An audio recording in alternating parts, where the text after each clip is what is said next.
ਗੁਰੂ ਗ੍ਰੰਥ ਸਾਹਿਬ ਜੀ ਦੀ ਚੱਲ ਰਹੀ ਲੜੀਵਾਰ ਵਿਚਾਰਾਂ ਵਿੱਚ ਅੱਜ ਅੰਕ ਨੰਬਰ 1056 ਤੋਂ ਅੱਗੇ ਪਾਠ ਕਰਨਾ ਹੈ।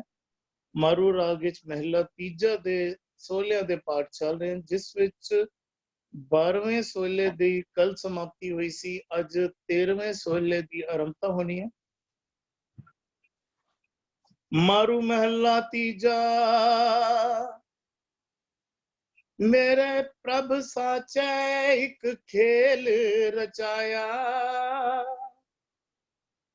कोई न किस ही जेहा उपाया। आपे फर्क करे वेख विगसै, सब रस देही माहे। मेरे प्रभ साचे एक खेल रचाया, कोई न किस ही जेहा उपाया। आपे फर्क करे वेख विगसै, सब रस देही माहा है। मेरे प्रभ साचा है। प्रभ ने, प्रभ दे भब्बे नूं सियारी है। प्रभ ने, साचे ने, साचे तो पावे सदा थिर अटल, जो सदैव रहन वाला है। बाकी जिन्नी सृष्टि सानू नजर आउंदी है, अज है कल नहीं होएगी, सब झूठ है। यह जग रचना सब झूठ है। ते केवल परमात्मा ही सदा थिर है। मेरे प्रभ सच है। एक खेल रचाया, ए जेड़ी रचना बनाई है परमात्मा ने, मानो एक खेड रचाया। यह एक खेल दे रूप विच रचना बनाई है। तिन करते एक खेल रचाया, काया शरीरे विच सब किछ पाया। काया शरीरे विच सब किछ पाया, सब कुछ काया शरीर विच पा दिता है। उन्हें ऐसी खूबसूरत खेड रची है, जो ब्रह्मंडे सोई पिंडे, शरीर विच भी सब कुछ पा दिता है। शब्द भेद कोई महल पाए, महले महल बुलावणिया। शब्द नू भेद के कोई ਉਹ ਸੁਰਤ ਉਨੀ ਉੱਚੀ, महल पाए तो पावे सुरत इन्नी ਉੱਚੀ उठ गई। महले तो पावे महल वाले मालक, महल वाले मालक महल बुला ਬਣਿਆ, ਆਪਣੇ महल ਵਿੱਚ बुला ਲੈਂਦਾ ਹੈ। ਪਾਓ ਸੁਰਤ ਨਾਲ ਸਾਂਝ ਬਣ ਜਾਂਦੀ ਹੈ। ਇਹ ਰਚਨਾ ਇੱਕ ਖੇਡ ਰਚੀ ਹੈ, परमात्मा ने आप रची है। मेरे प्रभ साचे एक खेल रचाया, कोई न किसी जेहा उपाया। ਕਹਿੰਦੇ ਕੋਈ ਇੱਕ ਜਿਹੋ ਜਿਹਾ ਨਹੀਂ ਹੈ। ਅਸੀਂ ਧਿਆਨ ਦਈਏ ਨਾ, ਕੋਏ ਨਾ ਕਿਸ ਹੀ ਜਿਹਾ ਉਪਾਇਆ।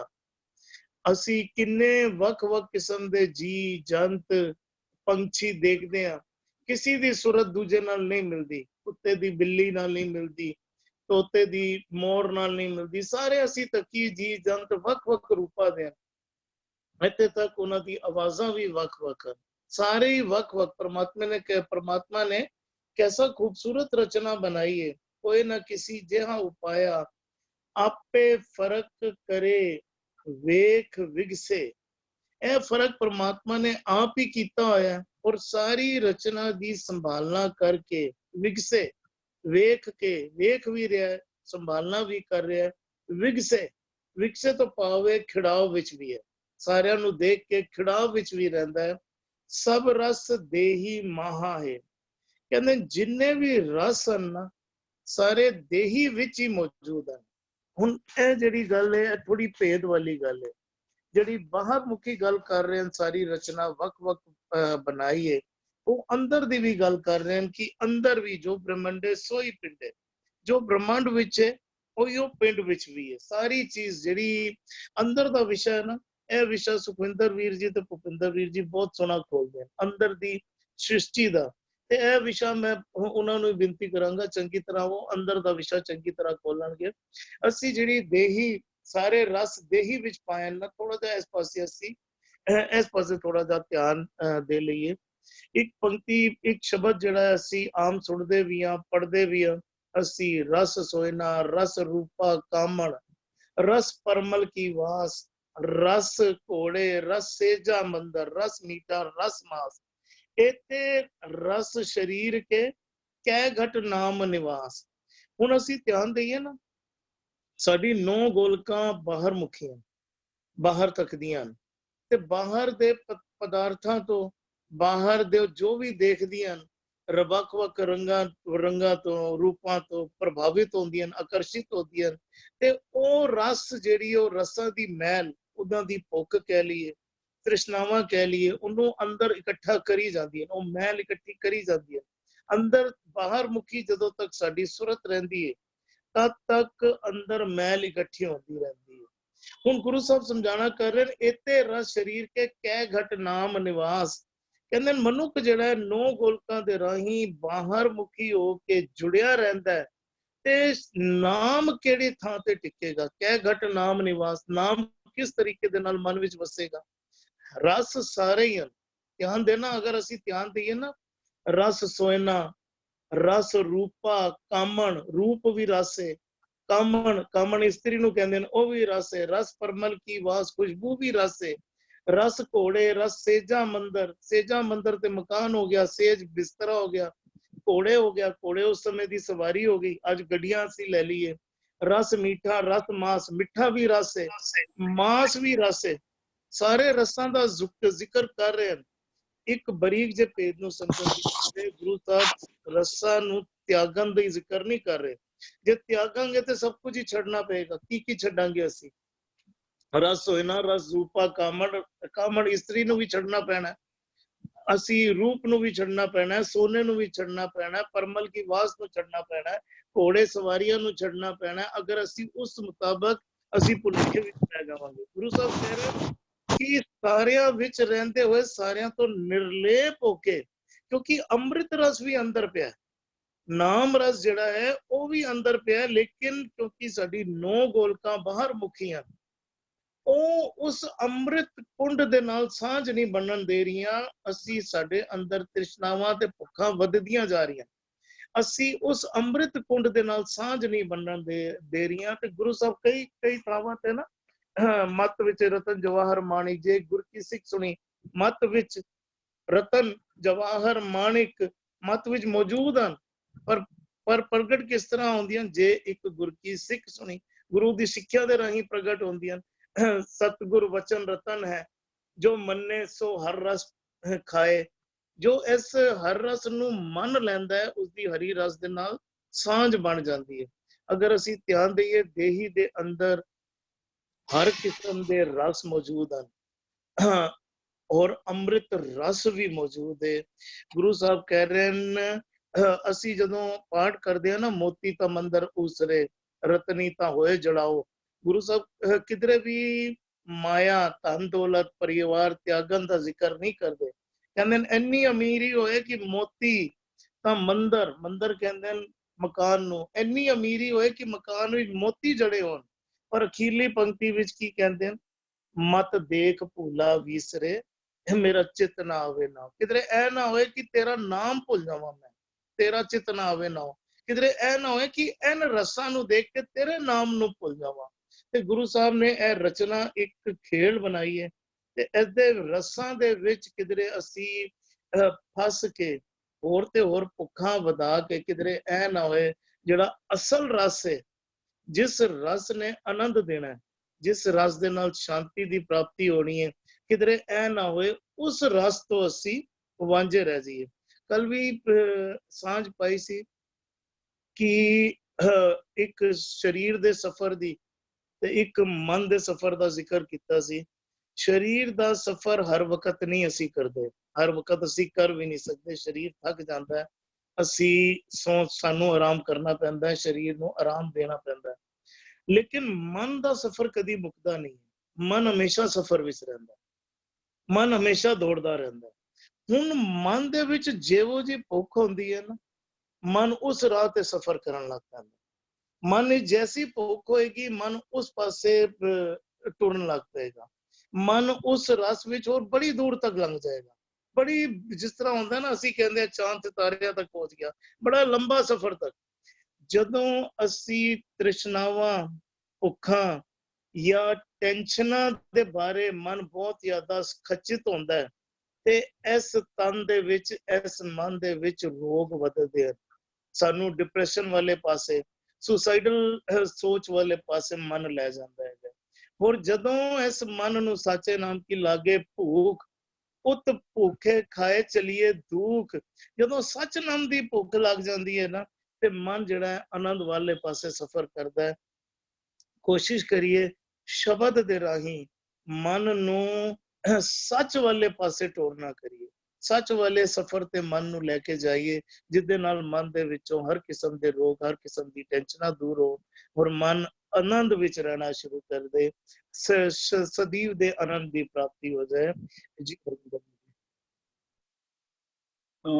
ਇੱਥੇ ਵੀ ਜਿਹੜਾ ਅਸੀਂ ਕਈ ਵਾਰ ਉਹਨੂੰ ਜ਼ਿਕਰ ਕਰਨੇ, ਮੈਂ ਕਿ ਜਿਹੜਾ ਰੱਬ ਹੈ ਨਾ, ਉਹਨੇ ਮਨੋਂ ਕਈ ਵਾਰ ਸ਼ਬਦ ਆਉਂਦਾ ਹੈ, ਕਹਿੰਦੇ ਇਹ ਸ਼ਰੀਰਾਂ ਮੇਰਿਆ ਹਰ ਤੁਮ ਮੇ ਜੋਤ ਰੱਖੀ ਤਾਂ ਤੂੰ ਜਗ ਮੈਂ ਆਇਆ, ਹਰ ਜੋਤ ਰੱਖੀ ਤੁਧ ਵਿੱਚ ਤਾਂ ਤੂੰ ਜਗ ਮੈਂ ਆਇਆ। ਮਨੋਂ ਰੱਬ ਨੇ ਜਿਹੜਾ ਹੈ ਨਾ, ਇਹ ਇੱਕ ਖੇਡ ਉਹਨੇ ਰਚਿਆ ਹੋਇਆ ਹੈ। ਉਹ ਆਪਣੀ ਹੀ ਅੰਸ਼, ਆਪਣੇ ਹੀ ਪੁੱਤਰ ਨੂੰ ਮਨੋਂ ਉਹ ਸੰਸਾਰ ਵਿੱਚ ਭੇਜਦਾ ਪਿਆ। ਉਹ ਪੁੱਤਰ ਵਿੱਚ ਤਾਕਤ ਬੜੀ ਹੈ, लेकिन वो है एयाना, काया कमली हंस एयाना है भी वो राजा बालक नगरी काची दुष्टां नाल प्यारो। ਇਹ ਉਹਨੇ ਆਪਣਾ ਪੁੱਤਰ ਮਾਨੋ ਸਾਨੂੰ ਜਿਹੜਾ ਹੈ ਉਹਨੇ ਦੁਨੀਆ ਵਿੱਚ ਭੇਜਿਆ ਹੋਇਆ ਹੈ। ਉਹ ਚਾਹੁੰਦਾ ਹੈ ਕਿ ਅਸੀਂ ਗੁਰੂ ਕੋਲੋਂ ਜਾ ਕੇ ਵੀ ਕਹਿੰਦੇ ਗੁਰਬਿਨ ਕਿਹਨੇ ਸਮਝਾਈਏ ਮਨ ਰਾਜਾ ਸੁਲਤਾਨ। ਅਸੀਂ ਉਹ ਕਹਿੰਦਾ ਫਿਰ ਚਾਹੁੰਦਾ ਕਿ ਕਹਿੰਦਾ ਪਿਤਾ ਜਾਤ ਤਬ ਹੋਈ ਹੈ ਗੁਰ ਤੁਠਾ ਕਰੇ ਪਸਾਓ। ਇਹ ਸੰਸਾਰ ਵਿੱਚ ਉਹਨੇ ਦੇਖੋ ਕਦੇ ਹੋਰ ਕਾਫੀ ਸਾਰੇ ਸ਼ਬਦ ਨੇ, ਕਹਿੰਦੇ ਨੇ ਜੀ ਜੰਤ ਸਭ ਤੇਰਾ ਖੇਲ। ਮਨੋ ਇਹ ਰੱਬ ਨੇ ਜੋ ਸ੍ਰਿਸ਼ਟੀ ਬਣਾਈ ਇਹਨਾਂ ਦਾ, ਅਸੀਂ ਜਿਤਨੇ ਅਸੀਂ ਜੀ ਜੰਤ ਹਾਂ ਸਾਰਾ ਮਨ ਵੱਲੋਂ ਨੇ ਇੱਕ ਵੱਡਾ। ਅਸੀਂ ਜਦੋਂ ਇੱਕ ਚੈਸ ਦੀ ਗੇਮ ਦੇਖਦੇ ਆ ਨਾ, ਉਹਨਾਂ ਅੰਦਰ 64 ਖਾਨੇ ਹੁੰਦੇ ਨੇ 8x8, ਔਰ ਅੰਦਰ ਗੋਟੀਆਂ ਜਿਹੜੀਆਂ ਨੇ ਮੇਕਾਂ ਉਹ ਸਮਝੋ 8x4 32 ਗੋਟੀਆਂ ਹੁੰਦੇ ਨੇ ਉਹਦੇ ਅੰਦਰ। ਤੇ ਰੱਬ ਦੀ ਤੇ ਗੇਮ ਦੇਖੋ ਨਾ ਕਿਤਨੀ ਵੱਡੀ, ਉਹਨੇ ਕਿਤਨੇ ਇਨਸਾਨ ਨੇ। ਇੱਕ ਮੱਛਰ ਕਿਸੇ ਬੰਦੇ ਨੂੰ ਲੜ ਜਾਏ ਬੰਦਾ ਮਰ ਸਕਦਾ, ਉਹ ਬੰਦੇ ਦੇ ਮਰਨ ਨਾਲ ਕਿਹੜਾ ਬੰਦਾ ਅਨਾਥ ਹੋ ਜਾਏਗਾ, ਕਿਹੜੀ ਜਨਾਨੀ ਵਿਧਵਾ ਹੋ ਜਾਏਗੀ, ਉਹ ਕੀ ਅੱਗੇ ਪੂਰੀ ਜਿਹੜੀ ਸਟ੍ਰਿੰਗ ਹੈ ਉਹ ਰੱਬ ਨੇ ਸਾਰੀ ਆਪਣੇ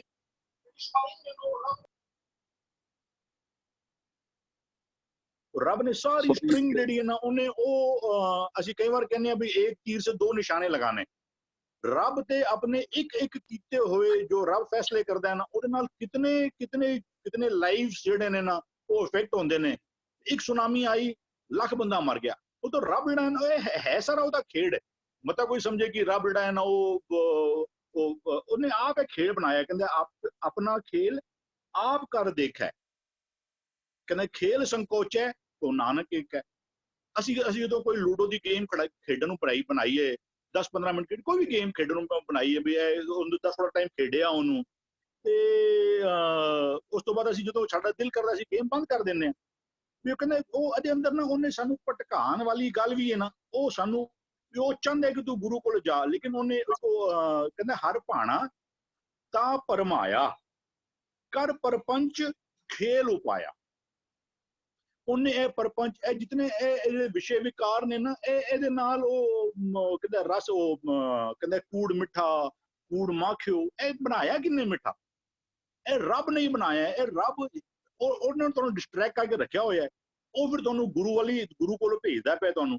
ਗੁਰੂ ਕੋਲੋਂ ਜਿਹੜਾ ਬੰਦਾ ਇਹ ਜਾਚ ਸਿੱਖ ਲਏਗਾ ਨਾ, ਇੱਕ ਕਾਫੀ ਸਾਰਾ ਇੱਕ ਨਾਰਮਲੀ ਕੋਡ ਵੀ ਕਰਨਾ ਹੈ ਵੀ ਮਾਇਆ ਮਮਤਾ ਕਰਤੇ ਲਾਈ ਇਹ ਹੁਕਮ ਕਰ ਸ੍ਰਿਸ਼ਟ ਉਪਾਈ। ਉਹਨੇ ਨਾ ਉਹ ਚਾਹੁੰਦਾ ਹੈ ਕਿ ਤੂੰ ਹੁਣ ਕਹਿੰਦੇ ਇਹਦੇ ਵਿੱਚੋਂ ਬਚ ਕੇ ਦਿਖਾ। ਉਹਨੇ ਤੈਨੂੰ ਇਸ ਖੇਡ ਵਿੱਚ ਪਾਇਆ ਹੋਇਆ ਹੈ। ਉਹ ਨਹੀਂ ਕਹਿੰਦਾ ਵੋਟੀ ਬੱਚਾ ਛੱਡ ਦੇ, ਲੇਕਿਨ ਇਹਨਾਂ ਦੇ ਵਿੱਚ ਰਹਿੰਦਿਆਂ ਹੋਇਆਂ ਵੀ ਉਹ ਕਹਿੰਦਾ ਜੈਸੇ ਜਲ ਮੇ ਕਮਲ ਨਿਰਾਲਮ ਮੁਰਗਾਈ ਨਿਸ਼ਾਨੇ ਸੁਰਤ ਸ਼ਬਦ ਪਉ ਸਾਗਰ। ਇਹਨਾਂ ਵੋਟੀ ਬੱਚਿਆਂ ਪਰਿਵਾਰ ਦੋਸਤ ਮਿੱਤਰ ਯਾਰ ਪਦਵੀਆਂ ਇਹ ਸਾਰਿਆਂ ਦੇ ਵਿੱਚ ਰਹਿੰਦਿਆਂ ਹੋਇਆਂ ਇਹਨਾਂ ਦੇ ਪ੍ਰਭਾਵ ਦੇ ਹੇਠਾਂ ਨਾ ਆ ਕੇ ਜਿਹੜਾ ਨਾ ਤੂੰ ਇਹ ਖੇਡ ਨੂੰ ਪਾਸ ਤੂੰ ਪਿਤਾ ਜਾਤ ਹੋ ਸਕਣਾ। ਕਹਿੰਦਾ ਪਿਤਾ ਜਾਤ ਤਬ ਹੋਈ ਹੈ ਗੁਰ ਤੁਠਾ ਕਰੇ ਪਸਾਓ। ਤੂੰ ਮਨੋ ਪਿਤਾ ਦਾ ਰੂਪ ਹੀ ਹੋ ਜਾਏਗਾ ਜਿਸ ਤੋਂ ਤੂੰ ਪੈਦਾ ਹੋਇਆ ਨਾ।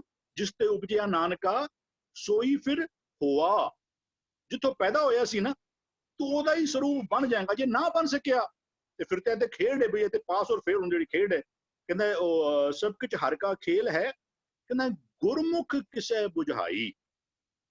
ਇਹ ਤੇ ਕਿਸੇ ਵਿਰਲੇ ਨੂੰ ਗੁਰਮੁਖ ਨੂੰ ਆਪਾਂ ਕਈ ਵਾਰ ਗੱਲ ਕਰਨੇ ਵੀ ਉਹ ਨਾਨਕ ਗੁਰਮੁਖ ਜਾਣੀਏ ਜਾਂ ਕੋ ਆਪ ਕਰੇ ਪ੍ਰਗਾਸ। ਗੁਰਮੁਖ ਹੁੰਦਾ ਹੀ ਉਹ ਬੰਦਾ ਹੈ। ਇਹ ਸਾਰੀ ਜੈਸੀ ਜਦੋਂ ਕਹਾਂ ਖੇਲ ਹੈ ਨਾ, ਖੇਲ ਅੰਦਰ ਇੱਕ ਨਾਰਮਲ ਇੱਕ ਜੇ ਖੇਲ ਆਈ ਨਾ ਖੇਲ ਦੇ ਅੰਦਰ ਹਾਰ ਜੀਤ ਦਾ ਐਸਪੈਕਟ ਜਿਹੜਾ ਨਾ ਉਹ ਨਾਲ ਨਾਲ ਚੱਲਦਾ ਹੀ ਆਏਗਾ। ਜੇ ਖੇਲ ਹੈ ਖੇਲ ਅੰਦਰ ਹਾਰ ਜੀਤ ਦਾ ਕਹਿੰਦੇ ਵੀ ਉਹ ਕਹਿੰਦੇ जीत हार की सोझी करी, ਕਹਿੰਦੇ तो इस घर की कीमत परी। ਮਨੁੱਖੀ ਦੇਹੀ ਵਾਲਾ ਜਿਹੜਾ ਤੈਨੂੰ ਘਰ ਮਿਲਿਆ ਨਾ, ਜੇ ਤੈਨੂੰ ਇਹ ਸੋਝੀ ਪੈ ਜਾਵੇ ਕਿ ਇਫ ਆਈ ਐਮ, ਜੇ ਮੇਰਾ ਮਨੁੱਖਾ ਜਨਮ ਦਾ ਅਵਸਰ ਮੈਂ ਖੋਨਾ ਪਿਆ, ਕਹਿੰਦੇ ਕਾਂਚ ਬਾਦਰੇ ਲਾਲ ਖੋਈ ਹੈ, ਉਹ ਕੱਚ, ਕਾਂਚ ਕਾਂਚ ਤੋਂ ਪਾਓ ਕੱਚ, ਲਾਲ ਕਹਿੰਦੇ ਨੇ ਕੀਮਤੀ ਚੀਜ਼ ਨੂੰ, ਕੀਮਤੀ ਪੱਥਰ ਕਹਿ ਲੋ, ਕਾਂਚ ਬਾਦਰੇ ਲਾਲ ਖੋਈ ਹੈ, ਕਹਿੰਦੇ ਫਿਰ ਇਹ ਅਵਸਰ ਕਤ ਲਹਾ, ਫਿਰ ਇਹ ਮੌਕਾ ਤੈਨੂੰ ਕਦੋਂ ਮਿਲੇਗਾ। ਕਹਿੰਦੇ ਕਾਂਚ ਵਿਹਾਜਨ ਕੰਚਨ ਛਾਦਨ, ਕੱਚ ਨੂੰ ਵਿਹਾਜਨੇ ਪਏ ਆ, ਕੱਚ ਦਾ ਸੌਦਾ ਕਰੀ ਜਾਂਦੇ ਪਏ ਆ। ਕਹਿੰਦੇ ਕੁਝ ਬੰਦੇ ਤੇ ਐਸੇ ਨੇ ਜਿਹੜੀ ਇਹ ਕਿੰਨਾ ਸਪਸ਼ਟ ਆ ਰਿਹਾ ਵੀ ਉਸ ਮਾਲਕ ਨੇ ਖੇਲ ਰਚਾਈ ਹੈ। ਕਹਿੰਦੇ ਲੇਕਿਨ ਇਸ ਕੁਝ ਬੰਦੇ ਕੈਸੇ ਨੇ, ਕਹਿੰਦੇ ਇੱਕ ਦੇ ਬੰਦੇ ਉਹ ਨੇ, ਕਹਿੰਦੇ ਚਲੇ ਜੁਆਰੀ ਦੋਏ ਹੱਥ ਚਾਰ। ਕੁਝ ਬੰਦੇ ਮਾਨੁਸ ਜੁਆਰੀ ਕੀ ਹੁੰਦੇ ਨੇ, ਉਹ ਲਾਸਟ ਉਹ ਕੋੜੀ ਤੱਕ ਆਪਣਾ ਪੂਰਾ ਖਿੱਸਾ ਖੁੱਸਾ ਖਾਲੀ ਕਰਕੇ ਹਾਰ ਕੇ ਜਾਂਦਾ ਹੈ, ਉਹ ਤੋਂ ਇਤਨਾ ਬੇਇੱਜ਼ਤ ਹੋ ਕੇ ਜਾਏਗਾ। ਚਲੇ ਜੁਆਰੀ ਕਹਿੰਦੇ ਇੱਕ ਦੂਜੇ ਵੀ ਨੇ, ਕਹਿੰਦੇ ਅਮੁਲ ਆਵੇ ਅਮੁਲ ਲੈ ਜਾਣ, ਵੀ ਜਿਹੜੇ ਉਹ ਬੰਦੇ ਵੀ ਜਿਹੜਾ ਆਪਣਾ ਅਵਸਰ ਜਿਹੜਾ ਮਿਲਿਆ ਸੀ ਨਾ, ਕਹਿੰਦੇ ਫਿਰ ਇਹ ਅਵਸਰ ਚਰੇ ਨਾ ਹਾਤਾ, ਫਿਰ ਇਹ ਮੌਕਾ ਨਹੀਂ ਮਿਲਣਾ ਜੋ ਮਨੁੱਖਾ ਜਨਮ ਵਾਲਾ ਮੌਕਾ ਮਿਲਿਆ, ਘੜੀ ਘੜੀ ਨਹੀਂ ਮਿਲਣ ਵਾਲਾ। ਕਹਿੰਦੇ ਉਹ ਹੀ ਬੰਦੇ ਨੇ ਜੋ ਆਪਣੇ ਜ਼ਿੰਦਗੀ ਨੂੰ ਬੇਸ਼ਕੀਮਤੀ ਬਣਾ ਲੈਂਦੇ। ਉਹ ਇਹ ਬਾਜੀ ਜਿੱਤੀ ਜਾ ਸਕਦੀ ਹੈ, ਐਸੀ ਕੋਈ ਗੱਲ ਨਹੀਂ ਕਿ ਬਾਜੀ ਜਿੱਤੀ ਨਹੀਂ ਜਾ ਸਕਦੀ। ਅਸੀਂ ਜਦੋਂ ਕਹਿੰਦੇ ਨੇ ਕਿ ਅਸੀਂ ਕਹਿੰਦੇ ਜੋ ਵਿਰਲੇ ਬੰਦੇ, ਫਿਰ ਅਸੀਂ ਨਾਲ ਵਾਲੀ ਗੱਲ ਜੋੜਨੇ ਪਿਆ ਕਿ ਵਿਰਲਾ ਦੇ ਅੰਦਰ ਕੋਈ, ਅੰਦਰ ਕਿਹੜੀ ਸ਼ੱਕ ਦੀ ਵਿਰਲਾ ਕੋਈ ਵੀ ਹੋ ਸਕਦਾ। ਅਸੀਂ ਜਦੋਂ ਵਿਰਲੇ ਕਹਿੰਦੇ, ਮੈਂ ਗੁਰੂ, ਅੱਛਾ IIT ਦਾ ਐਗਜ਼ਾਮ ਹੈ, ਹੁਣ ਕਿਸੇ ਨੇ ਕੋਈ ਪਾਬੰਦੀ ਥੋੜੀ ਨਾ ਲਗਾਈ ਹੈ ਕਿ ਕੋਈ ਬੰਦਾ ਨਹੀਂ ਪੜ ਸਕਦਾ।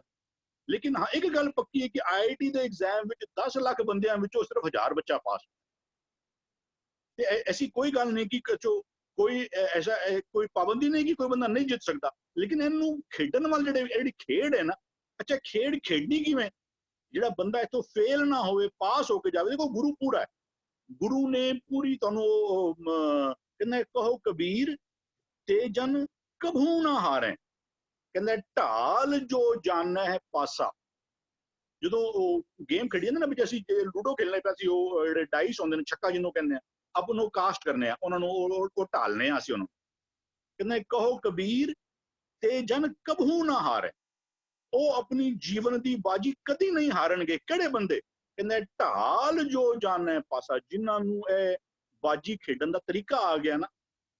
ਇੱਕ ਹੋਰ ਸ਼ਬਦ ਆਉਂਦਾ, ਕਹਿੰਦੇ ਜਨ ਨਾਨਕ ਗੁਰਮੁਖ ਜੋ ਨਰ ਖੇਲੇ, ਕਹਿੰਦੇ ਸੋ ਜਿਨ ਬਾਜੀ ਘਰ ਆਇਆ। ਜਿਸ ਬੰਦੇ ਨੇ ਇਹ ਜੀਵਨ ਦੀ ਬਾਜੀ ਗੁਰਮੁਖ ਹੋ ਕੇ ਗੁਰੂ ਕੋਲੋਂ ਅਗਵਾਈ ਲੈ ਕੇ ਖੇਡੀ ਨਾ, ਉਹ ਬਿਲਕੁਲ ਠੀਕ ਹੈ। ਕਹਿੰਦੇ ਵੀ ਸਤਿਗੁਰ ਕੀ ਐਸੀ ਵਡਿਆਈ, ਪੁੱਤਰ ਕਲੱਤਰ ਵਿੱਚੇ ਗਤ ਪਾਈ, ਤੈਨੂੰ ਕੋਈ ਸੰਸਾਰ ਛੱਡ ਕੇ ਜਾਣ ਦੀ ਲੋੜ ਨਹੀਂ। ਉਹ ਕਹਿੰਦੇ ਨਾਨਕ ਸਤਿਗੁਰੂ ਭੇਟਿਆ, ਪੂਰੀ ਹੋਵੇ ਜੁਗਤ ਹਸੰਦਿਆਂ ਖੇਲੰਦਿਆਂ ਪਹਿਨੰਦਿਆਂ ਖਾਵੰਦਿਆਂ, ਵਿੱਚੇ ਹੋਵੇ ਮੁਕਤ। ਗੁਰੂ ਜੀ ਨੂੰ ਕਹਿੰਦੇ ਵੀ ਜਨ ਨਾਨਕ ਗੁਰਮੁਖ ਜੋ ਨਰ ਖੇਲੇ, ਜਿਹਨੇ ਗੁਰੂ ਕੋਲੋਂ ਪੁੱਛ ਲਿੱਤਾ ਨਾ, ਇਹ ਖੇਡ ਕਿਵੇਂ ਖੇਡਾਂ, ਵੀ ਹੱਕ ਪਰਾਇਆ ਖਾਵਾਂ, ਵੀ ਫਰੀਦਾ ਬੁਰੇ ਦਾ ਭਲਾ ਕਰਨਾ ਚਾਹੀਦਾ ਨਹੀਂ ਕਰਨਾ ਚਾਹੀਦਾ, ਵੀ ਉਹ ਜਿਸ ਅੰਤਰ ਤਾਤ ਪਰਾਈ ਹੋਵੇ ਉਹ ਕਰਨਾ ਚਾਹੀਦਾ ਹੈ, ਵੀ ਨਿੰਦਾ ਭਲੀ ਕਿਸੂ ਕੀ ਨਹੀਂ, ਇਹ ਕਰਨੀ ਚਾਹੀਦੀ ਹੈ। ਜਿਸ ਬੰਦੇ ਨੇ ਜਿਹੜਾ ਉਹ ਕਾਇਆ ਕਮਲੀ ਹੰਸ ਆਣਾ ਸੀ, ਉਹ ਰਾਜਾ ਬਾਲਕ ਨਗਰੀ ਕਾਚੀ ਸੀ, ਲੇਕਿਨ ਜਿਹੜਾ ਗੁਰੂ ਕੋਲ ਚਲੇ ਗਿਆ ਨਾ, ਉਹ ਪਿਤਾ ਜਾਤ ਉਹਨੇ ਹੋਣਾ ਹੀ ਹੋਣਾ।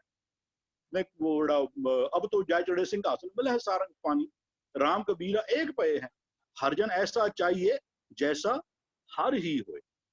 ਵੀ ਉਹ ਜਿਸ ਬੰਦੇ ਨੂੰ ਗੁਰੂ ਕੋਲੋਂ ਜਾ ਕੇ ਖੇਡ ਖੇਡਣ ਦੀ ਜਾਚ ਆ ਗਈ ਨਾ, ਉਹ ਇਹ ਜੀਵਨ ਦੀ ਬਾਜੀ ਹਾਰ ਕੇ ਨਹੀਂ ਜਾਏਗਾ। ਮੇਰੇ ਪ੍ਰਭ ਸਾਚਾ ਇੱਕ ਖੇਲ ਰਚਾਇਆ, ਕਹਿੰਦੇ ਕੋਏ ਨਾ ਕਿਸ ਹੀ ਜਇਆ ਉਪਾਇਆ। ਹੁਣ ਦੇਖੋ ਨਾ, ਰੱਬ ਨੇ ਉਹ ਕਹਿੰਦਾ ਵੀ ਉਹ ਕਹਿੰਦਾ ਏਕਲ ਮਾਟੀ ਕੁੰਚਰ ਚੀਟੀ, ਭਾਂਜਨ ਹੈ ਬਹੁ ਨਾਨਾ ਰੇ। ਇੱਕੋ ਮਿੱਟੀ ਤੋਂ ਦੇਖੋ ਤੁਸੀਂ ਇੱਕੋ ਰੱਬ ਨੇ ਦੇਖੋ ਕੀ ਚੀਜ਼ ਪਾਈ ਹੈ। ਇੱਕ ਬੀਜ ਹੈ, ਉਸੇ ਮਿੱਟੀ ਵਿੱਚ ਤੁਸੀਂ ਨਿੰਮ ਦਾ ਉਹ ਝਾੜ ਬੀਜ ਦੋ, ਉਸੇ ਮਿੱਟੀ ਵਿੱਚ ਗੁਆਂਢ ਹੋ ਤੁਸੀਂ ਅੰਬ ਦਾ ਝਾੜ ਬੀਜ ਦੋ। ਉਹਨੂੰ ਧਰਤੀ ਤੋਂ ਸਾਰੀਆਂ ਚੀਜ਼ਾਂ ਉਹ ਹੀ ਲੈਂਦਾ ਪਿਆ। ਧਰਤੀ ਵਿੱਚ ਜੋ ਕੈਮੀਕਲ ਨੇ, ਪਾਣੀ ਜੋ ਹੈ, ਸਾਰਾ ਉਹਨੇ ਰੱਖਿਆ ਹੋਇਆ। ਉਹਨੇ ਹਰ ਇੱਕ ਚੀਜ਼ ਜਿਹੜੀ ਵੱਖ-ਵੱਖ ਤਰੀਕੇ ਨਾਲ ਜੋ ਮਾਲਕ ਨੇ ਉਹਦੇ ਅੰਦਰ ਰੱਖਿਆ ਹੈ ਨਾ, ਔਰ ਕੋਈ ਦੋ ਕਹਿੰਦੇ ਕੋਏ ਨਾ ਕਿਸ ਹੀ ਜਇਆ ਉਪਾਇਆ, ਮਾਟੀ ਏਕ ਅਨੇਕ ਭਾਂਤ ਕਰ ਸਾਜੀ ਸਾਜਨ ਹਾਰੇ, ਨਾ ਕਛ ਪਹੁੰਚ ਮਾਟੀ ਕੇ ਭਾਂਡੇ, ਨਾ ਕਛ ਪਹੁੰਚ ਕੁੰਭਾਰੇ।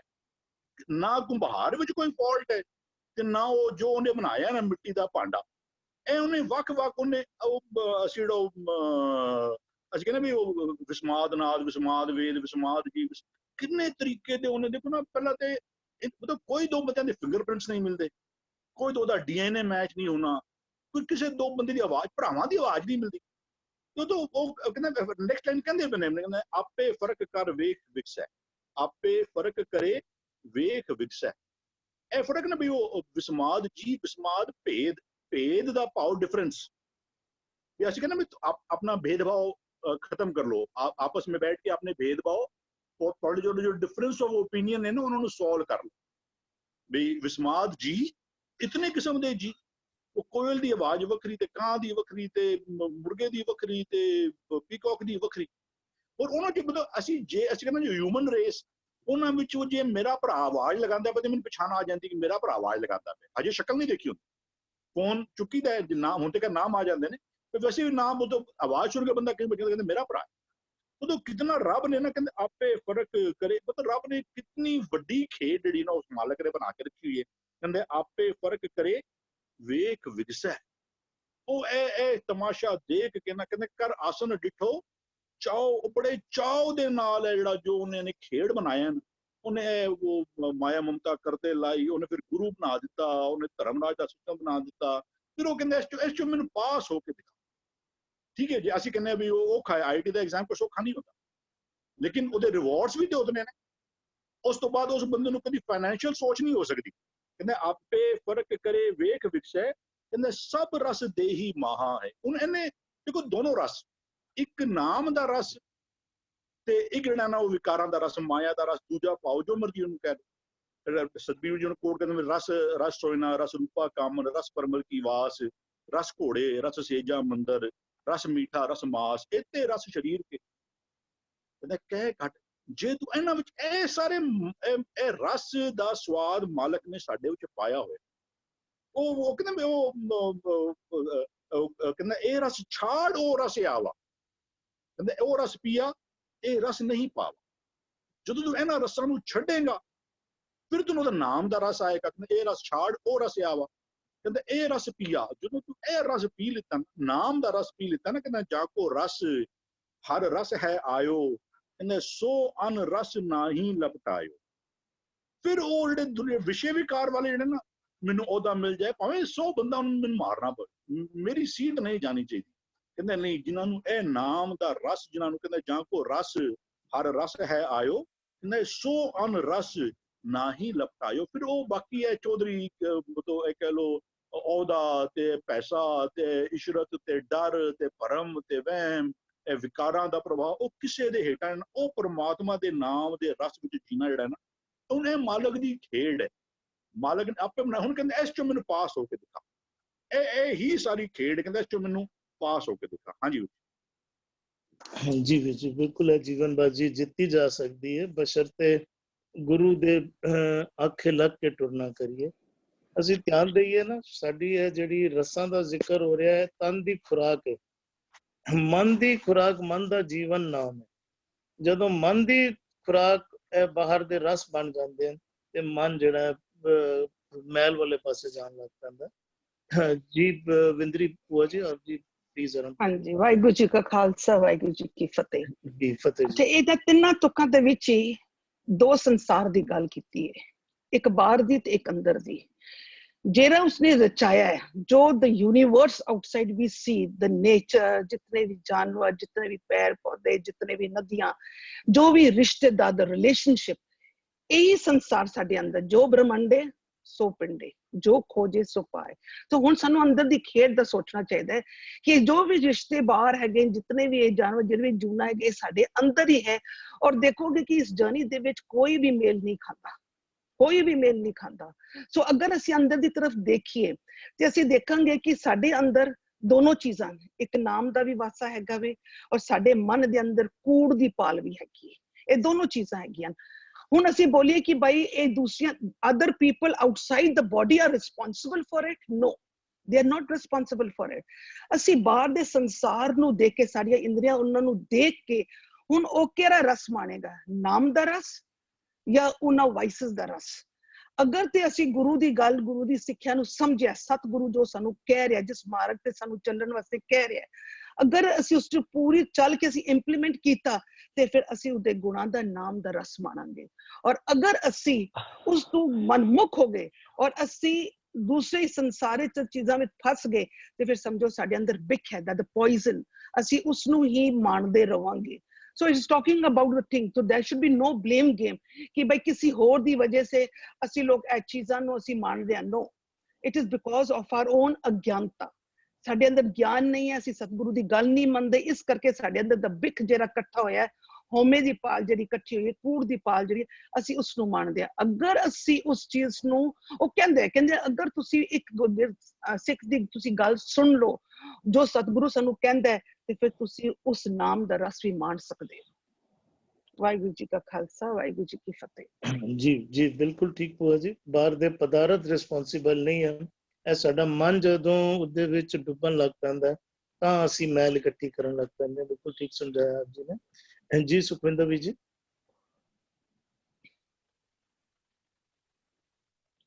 ਹਾਂਜੀ ਵੀਰ ਜੀ। ਵੀਰ ਜੀ, ਇਹ ਜਿਹੜਾ ਆਪਾਂ ਸ਼ਬਦ ਹੁਣ ਸਤਿਗੁਰੂ ਜੀ ਨੇ ਬਿਲਕੁਲ ਸ਼ੁਰੂ ਤੋਂ ਸਟਾਰਟ ਕੀਤਾ ਹੈ ਨਾ, ਪਿਛਲਾ ਸ਼ਬਦ ਜਿੱਥੇ ਸਤਿਗੁਰੂ ਜੀ ਨੇ ਸਮਾਪਤ ਕੀਤਾ ਸੀ ਗੱਲ ਨਾ, ਉਹਦੇ ਵਿੱਚ ਸੀ ਨਾਮੇ ਕਾਰਜ ਸੋਹਾ। ਸਤਿਗੁਰੂ ਜੀ ਨੇ ਇੱਕ ਕਾਰਜ ਦੀ ਗੱਲ ਕਰਕੇ ਨਾ ਉੱਥੇ ਸ਼ਬਦ ਦੀ ਸਮਾਪਤੀ ਕੀਤੀ ਸੀ, ਤੇ ਉਸੇ ਕਾਰਜ ਲਫ਼ਜ਼ ਨੂੰ ਸਤਿਗੁਰੂ ਜੀ ਇੱਥੇ ਨਾ ਖੇਲ ਲਫ਼ਜ਼ ਯੂਜ਼ ਕਰ ਰਿਹਾ ਉਸ ਦੇ ਬਦਲੇ।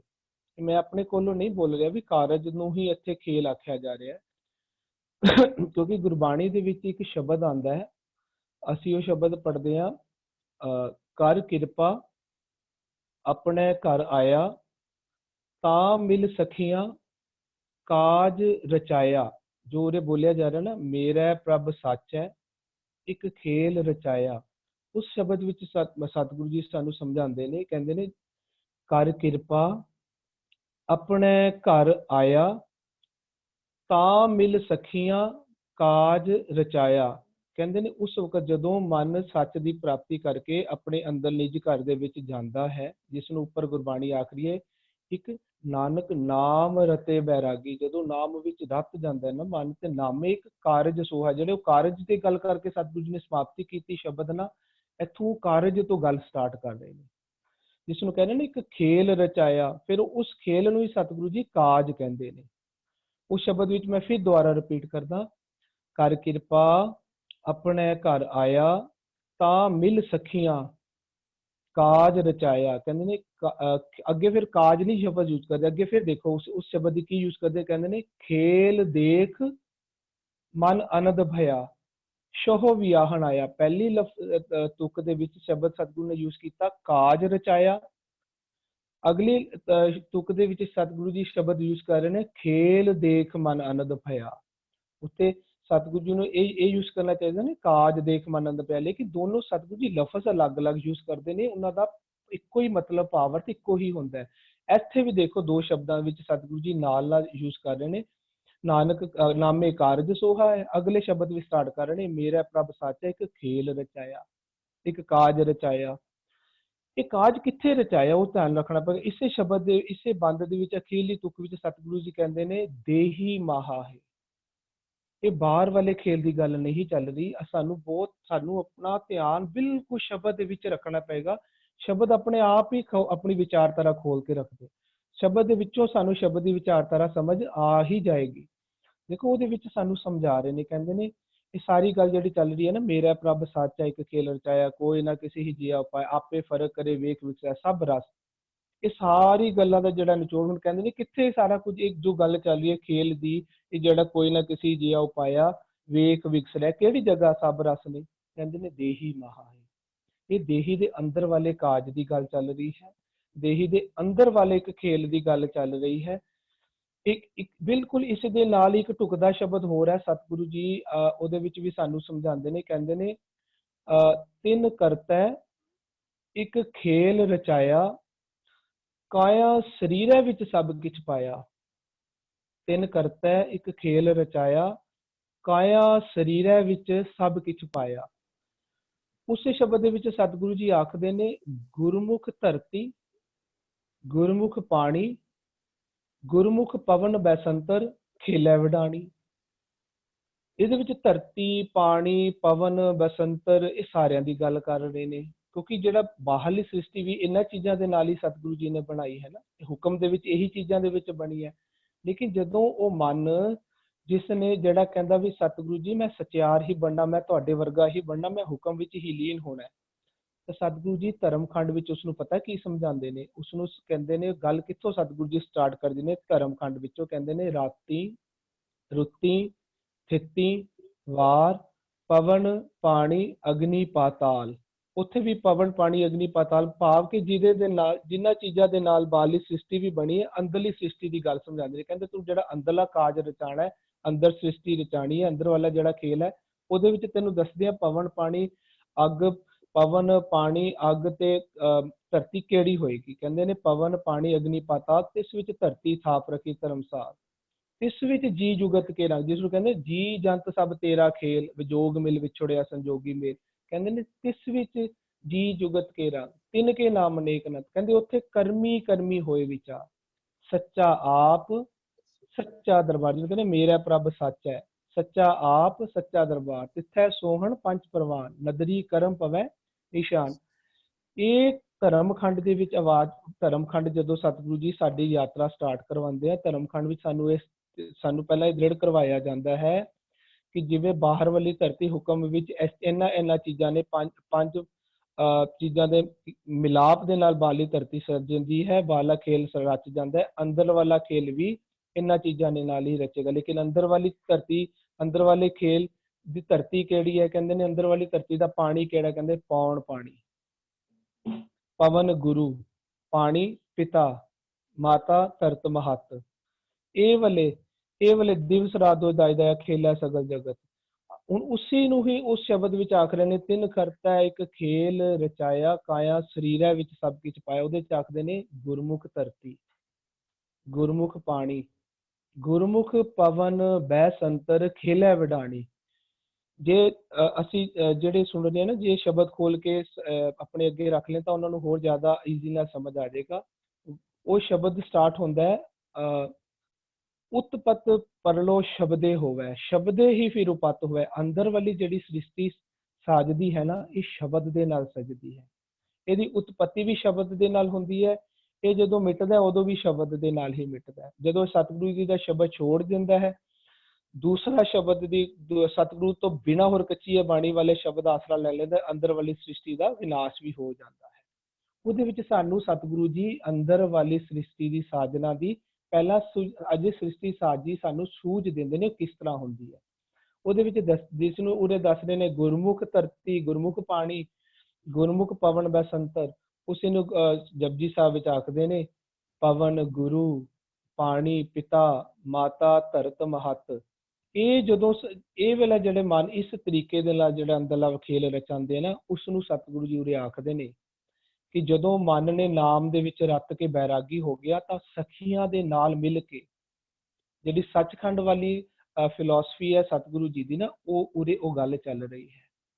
ਉਹਦੇ ਵਿੱਚ ਕਹਿੰਦੇ ਨੇ ਮੇਰਾ ਪ੍ਰਭ ਸੱਚ ਇੱਕ ਖੇਲ ਰਚਾਇਆ, ਕਿਹਦੇ ਨਾਲ, ਕਹਿੰਦੇ ਸਖੀਆਂ ਦੇ ਨਾਲ ਮਿਲ ਕੇ। ਸਖੀਆਂ ਕਿਹੜੇ ਨੇ, ਜਿਹਨੂੰ ਕਹਿੰਦੇ ਨੇ ਤਿੱਥੈ ਭਗਤ ਵਸੈ ਕੇ ਲੋਨ, ਜਿਹੜੇ ਉਹ ਸਾਰੇ ਬੋਡੀ ਦੇ ਇੱਕ ਇੱਕ ਔਰਗਨ, ਇੰਦਰੇ ਗਿਆਨ, ਇੰਦਰੇ ਰਸ, ਆਪਾਂ ਪੂਰੇ ਤਨ ਦੇ ਛੋਟੇ ਤੋਂ ਛੋਟੇ ਰੋਮ ਵੀ ਕਹਿ ਸਕਦੇ, ਸਾਰੇ ਸਖੀਆਂ ਮਿਲ ਕੇ ਮਨ ਰਾਜਾ ਦੇ ਨਾਲ ਇਹਨਾਂ ਨੇ ਇੱਕ ਜਦੋਂ ਕਰ ਕਿਰਪਾ ਆਪਣੇ ਘਰ ਆਇਆ। ਮਨ ਜਦੋਂ ਆਪਣੇ ਅੰਦਰ ਨਿਜ ਘਰ ਵਿੱਚ ਆਇਆ, ਨਾਮ ਵਿੱਚ ਜੁੜ ਕੇ ਨਾਮ ਦੀ ਉਹਨੂੰ ਨਿਜ ਘਰ ਪ੍ਰਾਪਤ ਹੋਇਆ, ਜਿਸ ਨੂੰ ਕਹਿੰਦੇ ਨੇ ਨਿਜ ਘਰ ਮਹਿਲ ਵਿੱਚ ਪਾਵੋ ਸੁਖ ਸਹਿਜੇ। ਤਾਂ ਉਹਨਾਂ ਨੇ ਇੱਕ ਕਾਜ ਰਚਾਇਆ ਸਖੀਆਂ ਦੇ ਨਾਲ ਮਿਲ ਕੇ, ਉਸਨੂੰ ਕਹਿੰਦੇ ਨੇ ਖੇਲ ਦੇਖ ਮਨ ਆਨੰਦ ਭਇਆ, ਜਿਸ ਨੂੰ ਕਹਿ ਰਹੇ ਨੇ ਸ਼ੌ ਵਿਆਹਣਾ, ਉਸਨੂੰ ਕਹਿ ਰਹੇ ਨੇ ਖੇਲ ਦੇਖ ਮਨ ਆਨੰਦ ਭਇਆ। ਉਸੇ ਨੂੰ ਉਰੇ ਕਹਿ ਰਹੇ ਨੇ ਆਪੇ ਫਰਕ ਕਰੇ ਵੇਖ ਵਿਗਸੈ। ਇਸੇ ਨੂੰ ਜਪਜੀ ਸਾਹਿਬ ਦੇ ਵਿੱਚ ਆਖਦੇ ਨੇ ਹੁਕਮੀ ਹੁਕਮ ਚਲਾਏ ਰਾਹ, ਨਾਨਕ ਵਿਗਸੈ ਵੇ ਪ੍ਰਵਾਹ। ਉਹ ਜਿਹੜਾ ਵੇ ਪ੍ਰਵਾਹ ਹੋ ਚੁੱਕਾ ਮਨ ਹੈ, ਜਿਹੜਾ ਸਾਚਾ ਹੋ ਚੁੱਕਾ, ਜਿਹੜਾ ਪ੍ਰਭ ਬਣ ਚੁੱਕਾ ਮਨ ਹੈ, ਹੁਣ ਉਹ ਵੇਖ ਕੇ ਵਿਗਸ ਰਿਹਾ ਆਪਣੇ ਹੁਕਮ, ਸਤਿਗੁਰੂ ਜੀ ਦੇ ਹੁਕਮ ਵਿੱਚ ਆਪ ਚੱਲ ਰਿਹਾ। ਹੁਣ ਨਾਮ ਵਿੱਚ ਰਤਿਆ ਹੋਇਆ, ਹੁਕਮ ਵਿੱਚ ਰਤਿਆ ਹੋਇਆ ਆਪ ਚੱਲ ਰਿਹਾ, ਤੇ ਸਾਰੀਆਂ ਸਖੀਆਂ ਦੇ ਨੂੰ ਵੀ ਹੁਣ ਉਸਨੇ ਹੁਕਮ ਵਿੱਚ ਚਲਾ ਲਿਆ ਹੈ, ਹੁਕਮ ਵਿੱਚ ਚੱਲ ਰਿਹਾ। ਫਿਰ ਹੁਣ ਇਹ ਸਾਰਾ ਖੇਲ ਦੇਖ ਕੇ ਮਨ ਵਿਗਸ ਰਿਹਾ ਹੈ। ਉਹ ਮਨ ਨਹੀਂ ਰਿਹਾ, ਹੁਣ ਮਨ ਵਿੱਚ ਸਤਿਗੁਰੂ ਜੀ ਨਾਮ ਹੁਕਮ ਵਸ ਰਿਹਾ। ਉਹ ਨਾਮ, ਉਹ ਸੱਚ ਹੀ ਇਹ ਖੇਲ ਦੇਖ ਕੇ ਵਿਗਸ ਰਿਹਾ, ਹੁਕਮ ਹੀ ਇਹ ਖੇਲ ਦੇਖ ਕੇ ਵਿਸਰਿਆ। ਮਨ ਤੇ ਹੁਣ ਸੱਚ ਦੇ ਵਿੱਚ ਕੋਈ ਫਰਕ ਨਹੀਂ ਰਿਹਾ, ਮਨ ਹੀ ਸੱਚ ਬਣ ਚੁੱਕਾ ਹੈ, ਕਿਉਂਕਿ ਇਸ ਮਨ ਦੇ ਵਿੱਚ ਸੱਚ ਨਿਵਾਸ ਕਰ ਚੁੱਕਾ ਹੈ।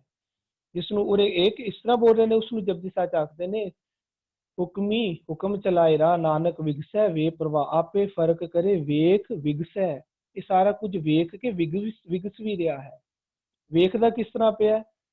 ਨਾਨਕ ਹੁਕਮੈ ਅੰਦਰ ਵੇਖੈ, ਹੁਕਮ ਵਿੱਚ ਹੀ ਵੇਖ ਰਿਹਾ ਤੇ ਹੁਕਮ ਵਿੱਚ ਹੀ ਸਾਰੇ ਸ੍ਰਿਸ਼ਟੀ ਨੂੰ, ਆਪਣੇ ਜੀ ਜਨਤਾ ਨੂੰ ਚਲਾ ਕੇ, ਜੀ ਜਨ ਸਭ ਤੇਰਾ ਖੇਲ, ਉਹਨਾਂ ਨੂੰ ਚਲਾ ਕੇ ਵਿਗਸ ਰਿਹਾ ਹੈ। ਉਹ ਜਿਹੜੇ ਸਾਰੇ ਹੁਣ ਜਿਹੜੇ ਅੱਛੇ ਗੁਣਾਂ ਦੇ ਰਸ ਨੇ ਨਾ, ਚੰਗੇ ਰਸ, ਉਹ ਸਾਰੇ ਕਹਿੰਦੇ ਇਹ ਸਾਰਾ ਖੇਲ ਵੀ ਦੇਹੀ ਦੇ ਵਿੱਚ ਹੀ ਹੈ, ਦੇਹੀ ਮਾਹਾ ਹੈ।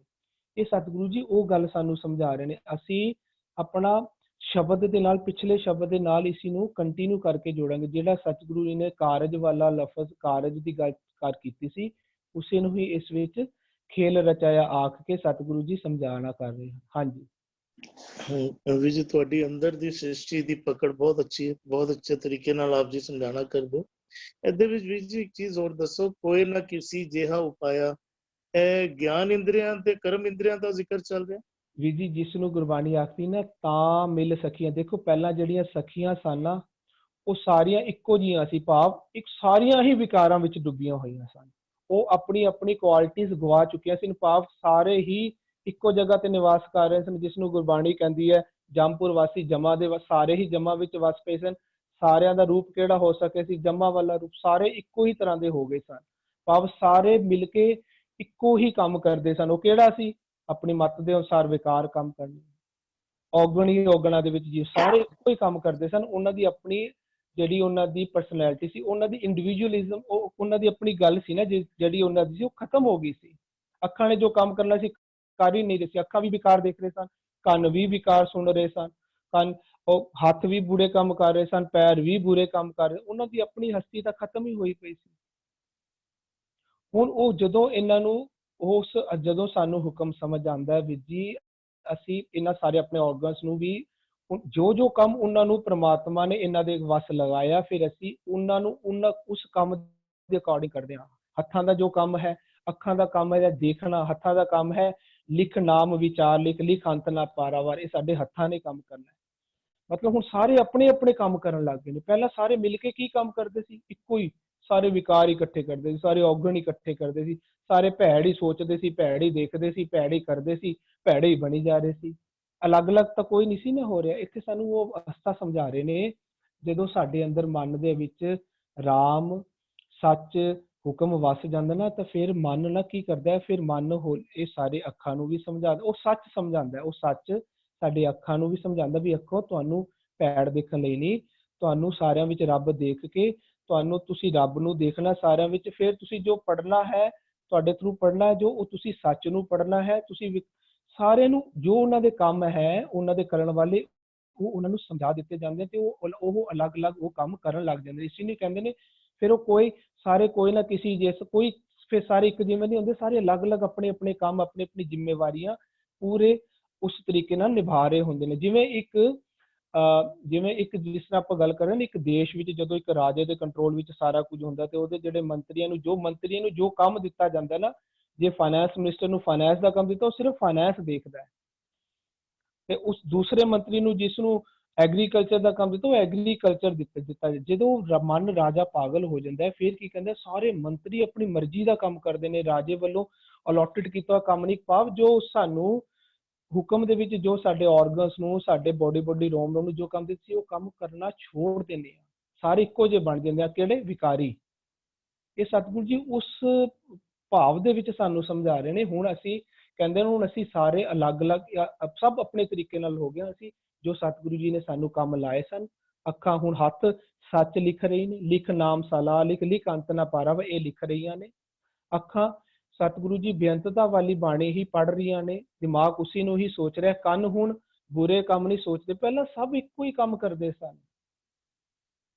ਉਹ ਹੁਣ ਸਾਰੇ ਸਤਿਗੁਰੂ ਜੀ ਨਾ ਇਹ ਰਸ, ਇਸ ਤਰ੍ਹਾਂ ਦੀ ਗੱਲਾਂ, ਇਹ ਭਾਵ ਦੇ ਵਿੱਚ ਇਹ ਸਤਿਗੁਰੂ ਜੀ ਇਹ ਸ਼ਬਦਾਂ ਵਿੱਚ ਸਾਨੂੰ ਸਮਝਾਉਂਦੇ। ਹਾਂਜੀ ਜੀ, ਤੁਹਾਡੇ ਮੁਤਾਬਿਕ ਪਹਿਲੇ ਸੁੱਤੇ ਹੋਏ ਸੀ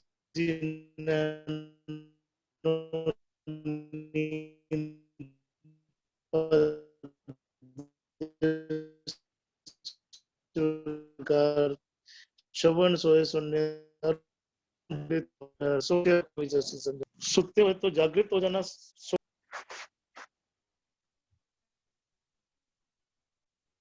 आवाज नहीं आ रही वीर जी तो वॉइस डिस्टरबेंस। आगे बात कर लिए। मेरी आवाज आ रही है? जी कैरी ऑन। जी। वाजय पौन तै आप वजाए, शिव शक्ति देही में पाए, गुर प्रसादी उल्टी होवै, ज्ञान रतन शब्द ताहा है। वाजे पौन तै आप वजाए, वाजे पौन श्वास जिस तरह चलते हैं शरीर दे, तै आप वजाए, हे परमात्मा तू आप ही वजाए श्वास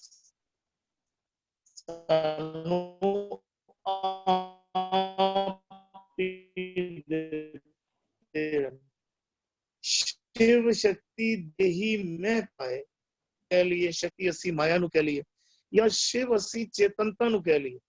ते शक्ति ਜਿਹੜੀ ਹੈ ਚੇਤਨਤਾ ਤੋਂ ਉਲਟ ਅਸੀਂ, ਜਿਸ ਤਰ੍ਹਾਂ ਹੁਣ ਵੀ ਜ਼ਿਕਰ ਹੋ ਰਿਹਾ ਸੀਗਾ ਕਿ ਨੈਨੋ ਨੀਂਦ ਅੰਗਾਂ ਦਾ ਜ਼ਿਕਰ ਕਰ ਰਿਹਾ, ਗਿਆਨ ਇੰਦਰੀਆਂ ਦਾ ਜ਼ਿਕਰ ਕਰਦਾ ਹੈ, ਤੇ ਸ਼ਿਵ ਸ਼ਕਤੀ ਦੇਹੀ ਮੇ ਪਾਏ, ਚੇਤਨਤਾ ਵੀ ਤੇ ਮਾਇਆ ਦੇ ਪ੍ਰਭਾਵ ਵਾਲੀ ਅਵਸਥਾ ਦੋਨੋਂ ਦੇਹੀ ਦੇ ਵਿੱਚ, ਦੇਹੀ ਦੋਨੋਂ ਦੇ ਉਸਦੇ ਵਿੱਚ ਜਿਸ ਮੁਤਾਬਕ ਮਨ ਟੁਰਦਾ ਹੈ ਉਸ ਮੁਤਾਬਕ ਮਨ ਜਿਹੜਾ ਹੈ ਗ੍ਰਹਿਣ ਕਰ ਲੈਂਦਾ ਹੈ।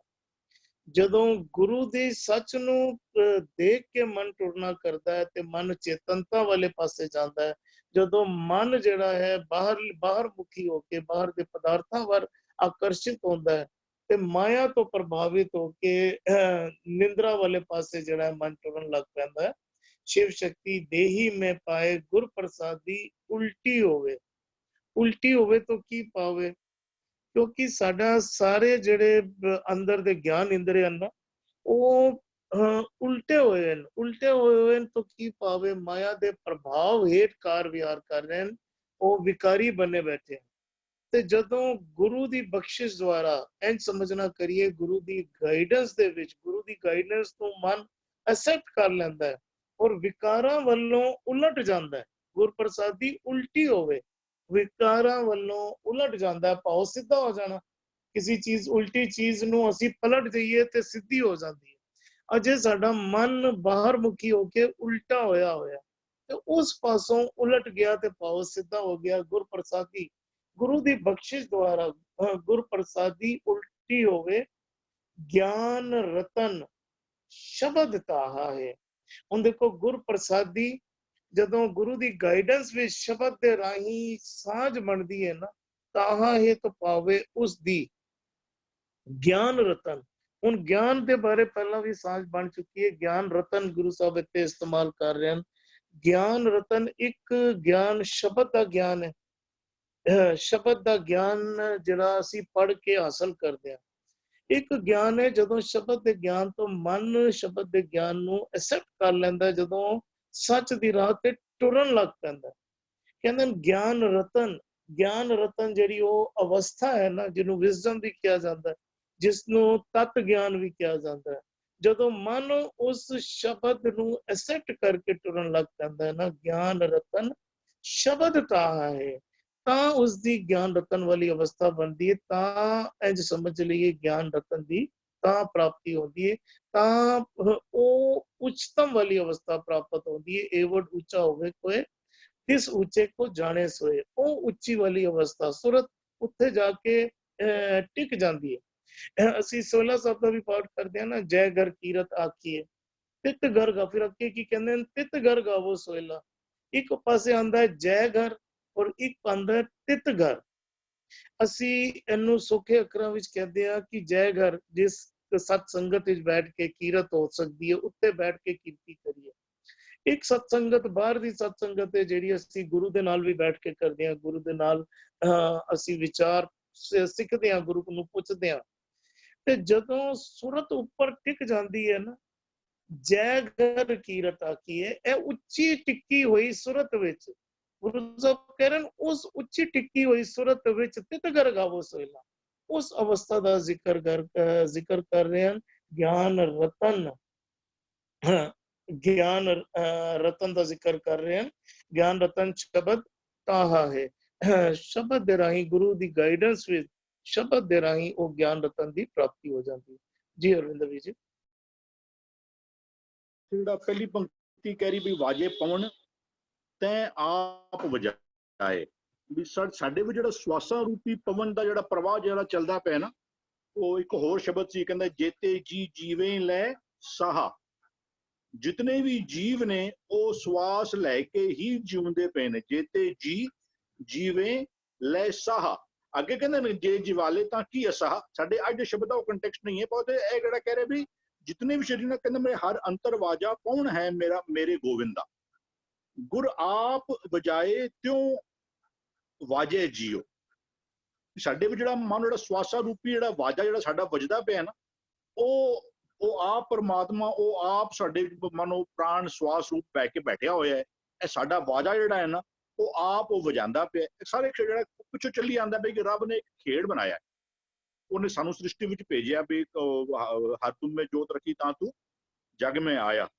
ਉਹਨੇ ਸਵਾਸਾ ਰੂਪੀ ਵਾਜਾ ਹਰ ਇੱਕ ਜੀਵ ਦੇ ਵਿੱਚੋਂ ਵੱਜਦਾ ਪਿਆ। ਕਹਿੰਦਾ ਫਿਰ ਸ਼ਿਵ ਸ਼ਕਤੀ ਦੇ ਹੀ ਮੈਂ ਪਾਏ। ਸ਼ਕਤੀ ਅਸੀਂ ਕਹਿੰਦੇ ਆ ਵੀ ਜਿਹੜਾ ਮਾਇਆ ਦਾ ਪ੍ਰਭਾਵ ਹੈ।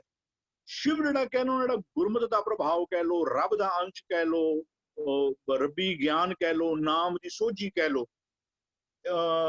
ਇੱਕ ਨਾ ਬਿਕੋ ਹੋਰ ਸ਼ਬਦ ਆਇਆ, ਕਹਿੰਦਾ ਭਗਤਾਂ ਤੇ ਸਹਿਸਾਰੀਆਂ ਜੋੜ ਕਦੇ ਨਾ ਆਇਆ। ਜਿਹੜੇ ਉਹ ਕਹਿੰਦੇ ਭਗਤਾਂ ਕੀ ਚਾਲ ਨਿਰਾਲੀ, ਚਾਲਾਂ ਨਿਰਾਲੀ ਭਗਤਾਂ ਕੇਰੀ।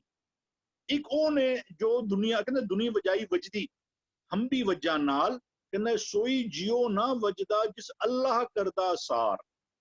ਜਿਹਦੀ ਦੇਖਭਾਲ ਰੱਬ ਕਰਦਾ ਹੋਵੇ ਨਾ, ਕਹਿੰਦੇ ਵੀ ਉਹ ਇੱਕ ਹੋਰ ਪੰਕਤੀ ਕਹਿੰਦਾ ਨੇ ਸ਼ਿਵ ਸ਼ਕਤ ਆਪ ਉਪਾਏ ਕੇ ਕਰਤਾ ਆਪੇ ਹੁਕਮ ਵਰਤਾਏ। ਸਾਡੇ ਅੰਦਰ ਤੁਸੀਂ ਇਹਨੂੰ ਪੋਜ਼ਿਟਿਵ ਨੈਗੇਟਿਵ ਐਨਰਜੀ ਕਹਿ ਲਓ, ਗੁਰਮਤ ਤੇ ਮਨਮਤ ਕਹਿ ਲਓ, ਉਹਦੇ ਅੰਦਰ ਗਿਆਨ ਤੇ ਅੰਧੇਰਾ ਕਹਿ ਲਓ, ਵੀ ਗੁਰਮਤ ਦਾ ਗਿਆਨ ਹੋ ਜਿਹੜਾ ਹੈ, ਮਨਮੁਖਤਾ ਦਾ ਅੰਧੇਰਾ ਜਿਹੜਾ ਕਹਿ ਲਓ। ਇਹ ਦੋਨੋਂ ਪੱਖ ਜਿਹੜੇ ਨਾ ਮਾਲਕ ਨੇ ਸਾਡੇ ਵਿੱਚ, ਕਹਿੰਦੇ ਸ਼ਿਵ ਸ਼ਕਤ ਆਪ ਉਪਾਏ ਕੇ, ਇਹ ਦੋਨੋਂ ਪੱਖ ਮਾਲਕ ਨੇ ਸਾਡੇ ਵਿੱਚ ਰੱਖੇ ਹੋਏ ਨੇ।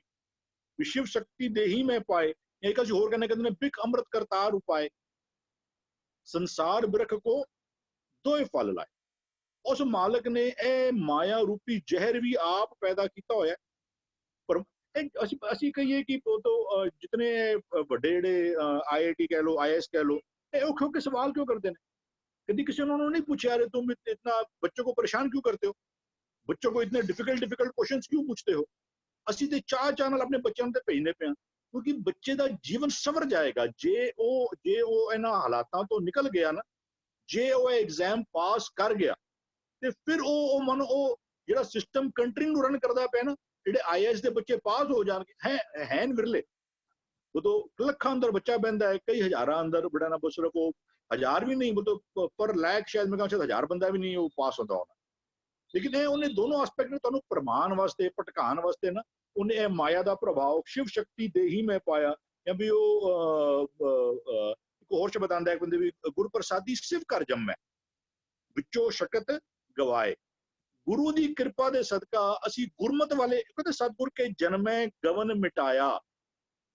ਜਦੋਂ ਸਾਡਾ ਜਨਮ ਗੁਰਮਤ ਗੁਰੂ ਦੇ ਘਰ ਹੋ ਜਾਂਦਾ, ਸਤਿਗੁਰ ਕੇ ਜਨਮੈ, ਸਾਡੀ ਜਿਹੜੀ ਮੱਤ ਜਿਹੜੀ ਹੈ ਨਾ, ਜਿਹੜੀ ਹੁਣ ਵਿਕਾਰਾਂ ਦੇ ਰੂਪ ਵਿੱਚ ਵਿਕਾਰਾਂ ਦੇ ਹੱਥੋਂ ਖੇਡਦੀ ਸੀ, ਜਿਹੜੀ ਭਰਮਾਂ ਵਿੱਚ ਡਿੱਗੀ ਪਈ ਸੀ, ਜਿਹੜੀ ਡਰ ਵਿੱਚ ਰਹਿੰਦੀ ਸੀ, ਹੁਣ ਜਿਹੜੀ ਉਹ ਵਾਲੀ ਨੇ ਕਹਿੰਦੇ ਗੁਰ ਪ੍ਰਸਾਦੀ ਸ਼ਿਵ ਕਰ ਜੰਮੈ।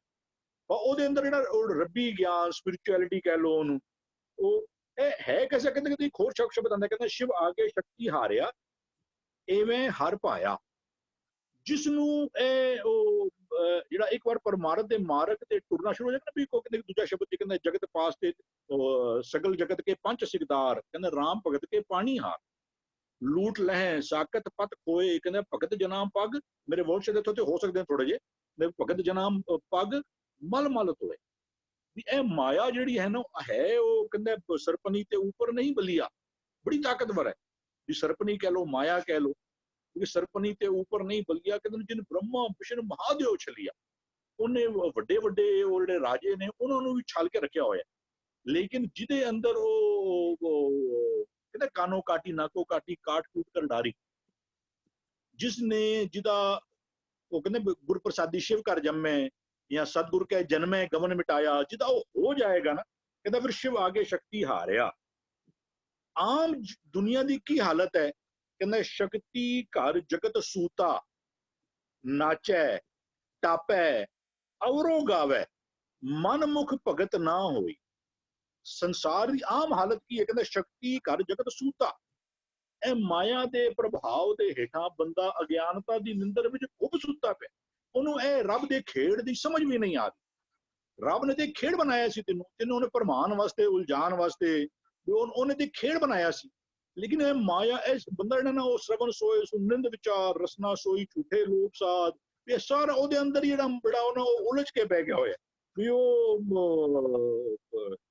शक्ति कर जगत सूता, नाचे टप ऐसा चलदा की पे पार्टी खाना पीना मजा ऐश कर, कहता शक्ति कर जगत सूता, नाचे टापे अवरो गावे, कहता मन मुख भगत ना हुई। ए ए ए कहते भी वो है उन्हें शिव शक्ति, उन्हें दोनों पॉजिटिव और नेगेटिव एस्पेक्ट जेड़ा ना, तेरे अंदर ही गुरु दा ज्ञान भी है, तेरे अंदर भटकान वाले भी चीज़ां, हुन तू गुरु को पहुंच जाएगा। गुरु तेनू है डिफिकल्ट तो अजी कुछ मैथ्स सम बहुत डिफिकल्ट हो सकते हैं, जिन्हों नहीं आती ना मैथ्स, उनको लिमिट सॉल्व करके दिखावे, उनको डेरिवेशंस इंटीग्रेशन सॉल्व करके दिखावे, वो नहीं आते।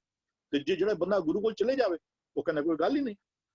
मैं तुझे औखा तो औखा सवाल है, जिस बंदे को जिन्हों अच्छा मैथ्स का टीचर मिल जावे ਉਹਦੇ ਵਾਸਤੇ ਕਿਹੜੀਆਂ ਔਖਾ ਚੀਜ਼ਾਂ ਨੇ, ਜਿਹਨੂੰ ਜਿਸ ਚੀਜ਼ ਦਾ ਗਿਆਨ ਹੋ ਜਾਏ ਉਹ ਸੇਮ ਚੀਜ਼ ਸੌਖੀ ਹੋ ਜਾਂਦੀ ਹੈ। ਫਿਰ ਅੱਗੇ ਵੀ ਕਹਿੰਦੇ ਗੁਰ ਪ੍ਰਸਾਦੀ ਉਲਟੀ ਹੋਵੇ, ਜਿਹੜੀ ਮਤ ਜਿਹੜੀ ਮਤ ਸੀ ਨਾ, ਜਿਹੜੀ ਮਾਇਆ ਦੇ ਨਾਲ ਪ੍ਰਭਾਵਿਤ ਸੀ, ਮਾਇਆ ਦੇ ਪਿੱਛੇ ਪਿੱਛੇ ਲੱਗ ਕੇ ਚਲਦੀ ਹੁੰਦੀ ਸੀ, ਉਹ ਹੁਣ ਕਹਿੰਦਾ ਉਲਟੀ ਰੇ ਸਾਕਰ ਸਿਉ ਕਰ ਉਲਟੀ ਰੇ ਮਨ ਉਲਟੀ ਰੇ, ਸ਼ਾਇਦ ਮੇਰੇ ਵਰਡ ਦਿੱਤੇ ਹੋਣਗੇ ਵੀ ਉਹ ਕਹਿੰਦੇ ਸਾਕਰ ਸਿਉ ਕਰ ਉਲਟੀ ਰੇ, ਵੀ ਤੇਰੀ ਜਿਹੜੇ ਮਨ ਜਿਹੜਾ ਸੀ ਨਾ, ਜੋ ਮਾਇਆ ਦੇ ਪ੍ਰਭਾਵ ਦੇ ਹੇਠ ਆ ਜਾਂਦਾ ਨਾ, कहते सतगुरु मिले उल्टी पई पाई। इतनी मत पलटेगी किवें, जिहड़ी मत जिहड़ी है ना, जो माया दे प्रभाव जिहड़ा कूड़ मिठा कूड़ माखियो, गुरु कहंदे मैं कूड़ डोबे पूर फरीदा ए बिस गंदला धरियां खंड लिवाड़। लेकिन आगे की कहंदे एक रहांदे रह गए, जिन्हां नूं गुरु मिल गया ना, उन्हां ने ए फल ओ बीजे नहीं, एक रहांदे रह गए। कहंदे एक राधी गए उजाड़, जिन्हां ने ए बीज बीज दिते उन्हों का जीवन बर्बाद करके तुरी चले गए। एक और बंदा कहते काजी सो जो उल्टी करे, काजी को गुरु कहना ना, गुरु डिफाइन गुरु कोई इतराज नहीं, भावे मुल्ला होवे ब्राह्मण, हाँ गुरु के डेफिनेशंस आपने यो मुसलमान मोम दिल होवे, कहो कबीर जो ब्रह्म विचारे सो ब्रह्मन कहियत है हमारे। कहते कहो तातू काजी तातू मुल्ला जे जाने नाओ खुदा, तेन रब्बी हुक्मां दी सोझी है, ता अपने आप को काजी अखवा सकना है, तो आपने अपने मुल्ली अखवा मुल्ला अखवा सकना। कहते काजी फिर डिफाइन करते काजी की कंजा होना चाहिए, कहते काजी सो जो उल्टी करे गुर प्रसादी जीवित मरे, जिसने अपनी मत जेड़ी ना पलटी उल्टी, असं कहते नॉर्मल तरीका की होंगे मुंह तो खाओ तो ढिड विच जाएगा, उल्टी की होंगी कहते बंदे उल्टी होगी, जिन्हें वो कम पुठे करने शुरू करते भी वो मुंह तो अंदर जाना सी ढिड विच जाना सी, उन्होंने ढिड तो बाहर आना शुरू हो गया। तो जिन्हें जीवन का जो माया जो प्रभाव जो रब ने पा के रखे सी ना, जिसने अपनी मत उस वालों पलटा ली, उसको पुठा करना शुरू कर दिता भी दुनी वजाई वजदी, कहते हम कहते सोई जियो, कहते दर दरवेशी गाखड़ी, रब की दरवेशी कहते औखी है, दर दरवेशी गाखड़ी, कहते चलना दुनिया पत, पर जिस तरह दुनिया चली जाती भी मैं भी उसी तरह चली जाना पे, दर दरवेशी गाखड़ी चलना दुनिया पत, कहते बन उठाई पोटली किथे वंजा कत, मैं दुनियादारी वाली पोटली मैं भी अपने सिर ते चुक के फिर मैं औखा बड़ा वा, विआहां दे खर्चा करके मैं बड़ा औखा वा, बाद मैं कर्जे ले लेना औखा होना वा, लेकिन वो दुनी वजाई वजदी साड़ा ना वो मुकदा नहीं पिया। कहंदे लेकिन गुरु दे कृपा सदका हो सकता है, कहंदे गुरु प्रसादी उल्टी होवे जिदी मत पलट जांदी ना, कहंदे ज्ञान रतन शब्द ताहा है, गुरु दे ज्ञान दा रतन, गुरु दा दिता होया शब्द उस दे मन विच टिक जांदा है। वो अपने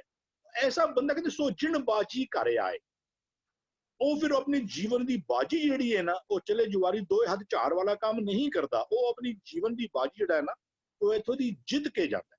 हाँ जी जी भी जी, हाँ जी भी जी, उल्टी का जिक्र आ रहा ना, उल्टी दे विच कई बारी विचार आंदा मन विच, गुरु साहब ने उल्टी ही क्यों अखर लिखे थे, ਉਲਟੀ ਰਹੇ। ਉਲਟੀ ਅੱਖਰ ਕਿਉਂ ਲਿਖਿਆ? ਤੇ ਜਦੋਂ ਤੱਕ ਮਨ ਮਾਇਆ ਦੇ ਪ੍ਰਭਾਵ ਹੇਠ ਹੁੰਦਾ ਹੈ ਨਾ, ਤੇ ਜਦੋਂ ਜੋ ਵੀ ਅਸੀਂ ਕਾਰ ਵਿਹਾਰ ਕਰ ਰਹੇ ਹੁੰਦੇ ਹਾਂ, ਅਸੀਂ ਸਮਝਦੇ ਹਾਂ ਉਹੀਓ ਰਾਹ ਠੀਕ ਹੈ, ਉਹੀਓ ਰਾਹ ਸਿੱਧਾ ਰਾਹ ਹੈ, ਅਸੀਂ ਸਿੱਧਾ ਸਮਝ ਕੇ ਕਰ ਰਹੇ ਹੁੰਦੇ ਹਾਂ। ਪਰ ਜਦੋਂ ਗੁਰੂ ਦੀ ਮੱਤ ਆ ਜਾਂਦੀ ਹੈ ਅੰਦਰ, ਤਾਂ ਕਿਉਂਕਿ ਅਸੀਂ ਸਿੱਧਾ ਸਮਝ ਕੇ ਕਰ ਰਹੇ ਹਾਂ ਪਰ ਉਲਟੀ ਰਹੇ, ਤੇ ਉਸ ਤੋਂ ਉਲਟ ਹੋ ਜਾਣਾ। ਜੀ ਵੀਰ ਜੀ, ਬੜੇ ਅੱਛੇ ਤਰੀਕੇ ਨਾਲ ਸਮਝਾਇਆ ਆਪ ਜੀ ਨੇ। ਜੀ ਵਿੰਦਰੀ ਭੂਆ ਜੀ। ਹਾਂਜੀ, ਵਾਜੇ ਪਾਉਣ ਤੇ ਆਪ ਵਜਾਇਆ, ਇਹਨਾਂ ਤਿੰਨਾਂ ਤੁਕਾਂ ਦੇ ਵਿੱਚ actually this is the inner journey, ਜਿਸ ਦੇ ਵਿੱਚ ਕਹਿੰਦੇ ਨੇ ਕਿ ਬਈ ਜੈਸੇ ਇੱਕ ਇਨਸਾਨ ਨੂੰ ਬਰੀਥਿੰਗ ਵਾਸਤੇ ਆਕਸੀਜਨ ਚਾਹੀਦਾ ਹੈ, ਤੇ ਇੱਥੇ ਪਵਨ ਜਿਹੜਾ ਹੈਗਾ ਵੇ, ਪਵਨ ਗੁਰੂ ਸਰੀਰ ਨੂੰ ਮੇਨਟੇਨ ਕਰਨ ਵਾਸਤੇ ਵੀ ਨੀਦੀ ਆਕਸੀਜਨ, ਪਰ ਆਤਮਿਕ ਜੋ ਜੀਵਨ ਹੈਗਾ ਉਸ ਤੋਂ ਸਾਨੂੰ ਗੁਰੂ ਦੀ ਲੋੜ ਹੈਗੀ ਹੈ। ਤਾਂ ਉਸ ਇੱਕ the oneness has already put this, ਉਹਦੀ ਕੁਦਰਤ, ਉਹਦੀ ਐਨਰਜੀ, ਉਹਦੀ ਸ਼ਕਤੀ ਇਸ ਦੇਹ ਦੇ ਅੰਦਰ ਪਾ ਦਿੱਤੀ, ਇਸ ਮਿੱਟੀ ਦੀ ਦੇਹ ਦੀ ਹੈਗੇ ਉਸਨੇ ਪਾ ਦਿੱਤੀ ਹੈਗੀ ਹੈ। ਔਰ ਇਸ ਸ਼ਬਦ ਦੇ ਰਾਹੀਂ, ਇਸ ਗੁਰੂ ਦੇ ਰਾਹੀਂ, ਉਸ oneness ਦੇ ਰਾਹੀਂ ਅਸੀਂ ਕੀ ਅਟੇਨ ਕਰਦੇ ਹਾਂ? ਸਾਡਾ ਮਨ ਜਿਹੜਾ ਪੁੱਠਾ ਸੀ ਉਹ ਸਿੱਧਾ ਹੋ ਜਾਂਦਾ ਹੈ। ਜਦੋਂ ਉਹ ਸਿੱਧਾ ਹੁੰਦਾ ਹੈ ਤਾਂ then we experience ਔਰ ਜੋ ਅਸੀਂ ਕਮਾਈ ਕਰਦੇ ਹਾਂ, ਜੋ ਵੀ ਅਸੀਂ ਉਹਦੇ ਸ਼ਬਦ, ਉਹਦੇ ਗੁਰੂ ਦੇ ਆਖੇ ਲੱਗ ਕੇ ਸਾਡਾ ਮਨ ਐਂਕਰ ਕਰਦਾ ਹੈਗਾ, ਤਾਂ ਅਸੀਂ ਕਹਿ ਸਕਦੇ ਕਿ ਸਾਡਾ ਮਨ ਸਿੱਧਾ ਹੋ ਗਿਆ। And this happens only with the grace of the Guru. ਉਸ ਦੀ ਕਿਰਪਾ ਦੇ ਨਾਲ ਹੀ ਸਾਡੇ ਪਾਂਡੇ ਜਿਹੜੇ ਪੁੱਠੇ ਅੰਦਰ ਹਨ, ਉਹ ਸਿੱਧੇ ਹੋ ਕੇ ਦੇ anchor the experiences, the anchor the ਤੱਤ ਜੋ ਵਿਜ਼ਡਮ ਹੈ, ਉਹਦੇ ਗੁਣਾਂ ਨੂੰ ਪੂਰੀ ਤਰ੍ਹਾਂ ਭੇਜ ਜਾਂਦਾ ਹੈਗਾ। ਬਟ that is only ਅਗਰ ਅਸੀਂ ਪਹਿਲੇ ਸਮਝੇ ਕਿ ਕੌਣ ਗੁਰੂ ਹੈ, ਸਾਡੇ ਅੰਦਰ ਉਹ ਗੁਰੂ ਹੈ, because that is a connection between the atma and the guru। ਅਗਰ ਸਾਡੇ ਅੰਦਰ ਇਹ ਗੁਰੂ ਹੈ ਤੇ ਇਹੀ ਜਿਹੜੀ ਹੈ ਸ਼ਕਤੀ, ਇਸੀ ਨੂੰ ਕੁਦਰਤ, ਇਸੀ ਨੂੰ ਐਨਰਜੀ ਅਸੀਂ ਕਹਿੰਦੇ ਹਾਂ, ਜੋ ਮਿੱਟੀ ਦੀ ਦੇਹ ਵਿੱਚ ਪਾ ਦਿੱਤਾ ਹੈ। ਔਰ ਇਹੀ ਜਿਹੜਾ ਗੁਰੂ ਹੈ, ਉਹਦੇ ਗ੍ਰੇਸ ਦੇ ਨਾਲ ਹੀ ਸਾਡੇ ਪਾਂਡੇ, ਜੋ ਮਨ ਦਾ ਭਾਂਡਾ ਪੁੱਠਾ ਪਿਆ, ਉਹ ਸਿੱਧਾ ਹੋ ਕੇ anchors all the experiences, all the ਗੁਣ, all the wisdom, ਉਹਦੇ ਤੱਤ ਦਾ ਪੂਰੀ ਤਰ੍ਹਾਂ ਕਮਾਈ ਹੁੰਦੀ ਹੈ। ਵਾਹਿਗੁਰੂ ਜੀ ਕਾ ਖਾਲਸਾ, ਵਾਹਿਗੁਰੂ ਜੀ ਕੀ ਫਤਿਹ। हाँ, थैंक यू बुआ जी।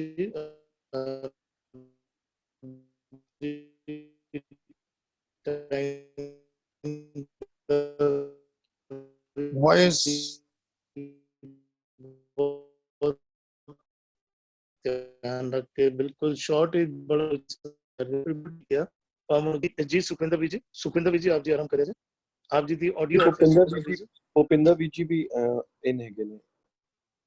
हाँ, भूपिंदर भी जी आप आराम कर।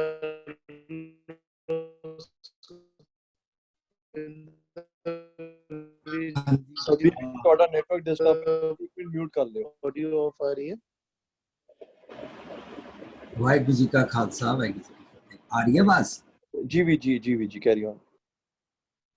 अच्छा, ਜਿਹੜਾ ਮਨ ਪੂਰੀ ਤਰੀਕੇ ਦੇ ਨਾਲ ਸਤਿਗੁਰ ਦੀ ਮੱਤ ਲੈ ਕੇ ਉੱਥੇ ਮਰਜ ਹੋ ਚੁੱਕਾ ਹੋਇਆ ਨਾ, ਉਸ ਮਨ ਦੀ ਬੜੀ ਕੀਮਤੀ ਅਵਸਥਾ ਹੈ ਕਿ ਉਹ ਆਪਣੇ ਅੰਦਰ ਇਹ ਸਤਿਗੁਰ ਰੂਪੀ ਪਵਨ ਦਾ ਜਿਹੜਾ ਵਾਜਾ ਹੈ ਨਾ, ਉਹ ਜਾਣ ਜੋਗਾ ਹੋ ਗਿਆ। ਇਹ ਜਿਹੜੇ ਸਾਡੇ ਅੰਗ ਨੇ ਨਾ, ਇਹ ਸਾਰੇ ਨੈਗੇਟਿਵ ਬੋਲੀ ਬੋਲਦੇ ਸਨ, ਉਹਨੇ ਸਿੱਧੀ ਬੋਲੀ ਬੋਲਦੇ ਨੇ।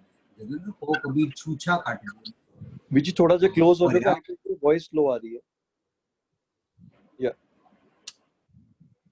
ਕਹੋ ਕਬੀਰ ਛੂਛਾ ਘੱਟ ਬੋਲੇ, ਭਰਿਆ ਐਸੋ ਕਬੂ ਨਾ ਡੋਲੇ। ਐਵੇਂ ਆ ਸਾਡਾ ਨਾ ਮਨ ਜਿਹੜਾ ਤੂਤੀ ਜਾਂਦਾ, ਉਹਦੇ ਕਾਰਨ ਸਾਰੇ ਅੰਗ ਵੀ ਸਭ ਕੁਝ ਗਲਤ ਹੋ ਜਾਂਦਾ। ਪਰ ਸਾਰਿਆਂ ਦੇ ਅੰਦਰ ਜੇ ਸਤਿਗੁਰ ਦੀ ਮੱਤ ਰੂਪੀ ਪਾਉਣ ਵਾਲੀ ਆਕਸੀਜਨ ਪਹੁੰਚ ਜਾਏ, ਤਾਂ ਬਸ ਫਿਰ ਉਹ ਜਿਹੜਾ ਵਾਜਾ ਵੱਜਦਾ ਹੈ ਨਾ, ਉਹ ਮਨ ਫਿਰ ਉਹ ਵਜਾਣਯੋਗ ਹੋ ਜਾਂਦਾ ਹੈ। ਇਹਨੂੰ ਸਤਿਗੁਰ ਦੀ ਮੱਤ ਪ੍ਰਾਪਤ ਹੈ।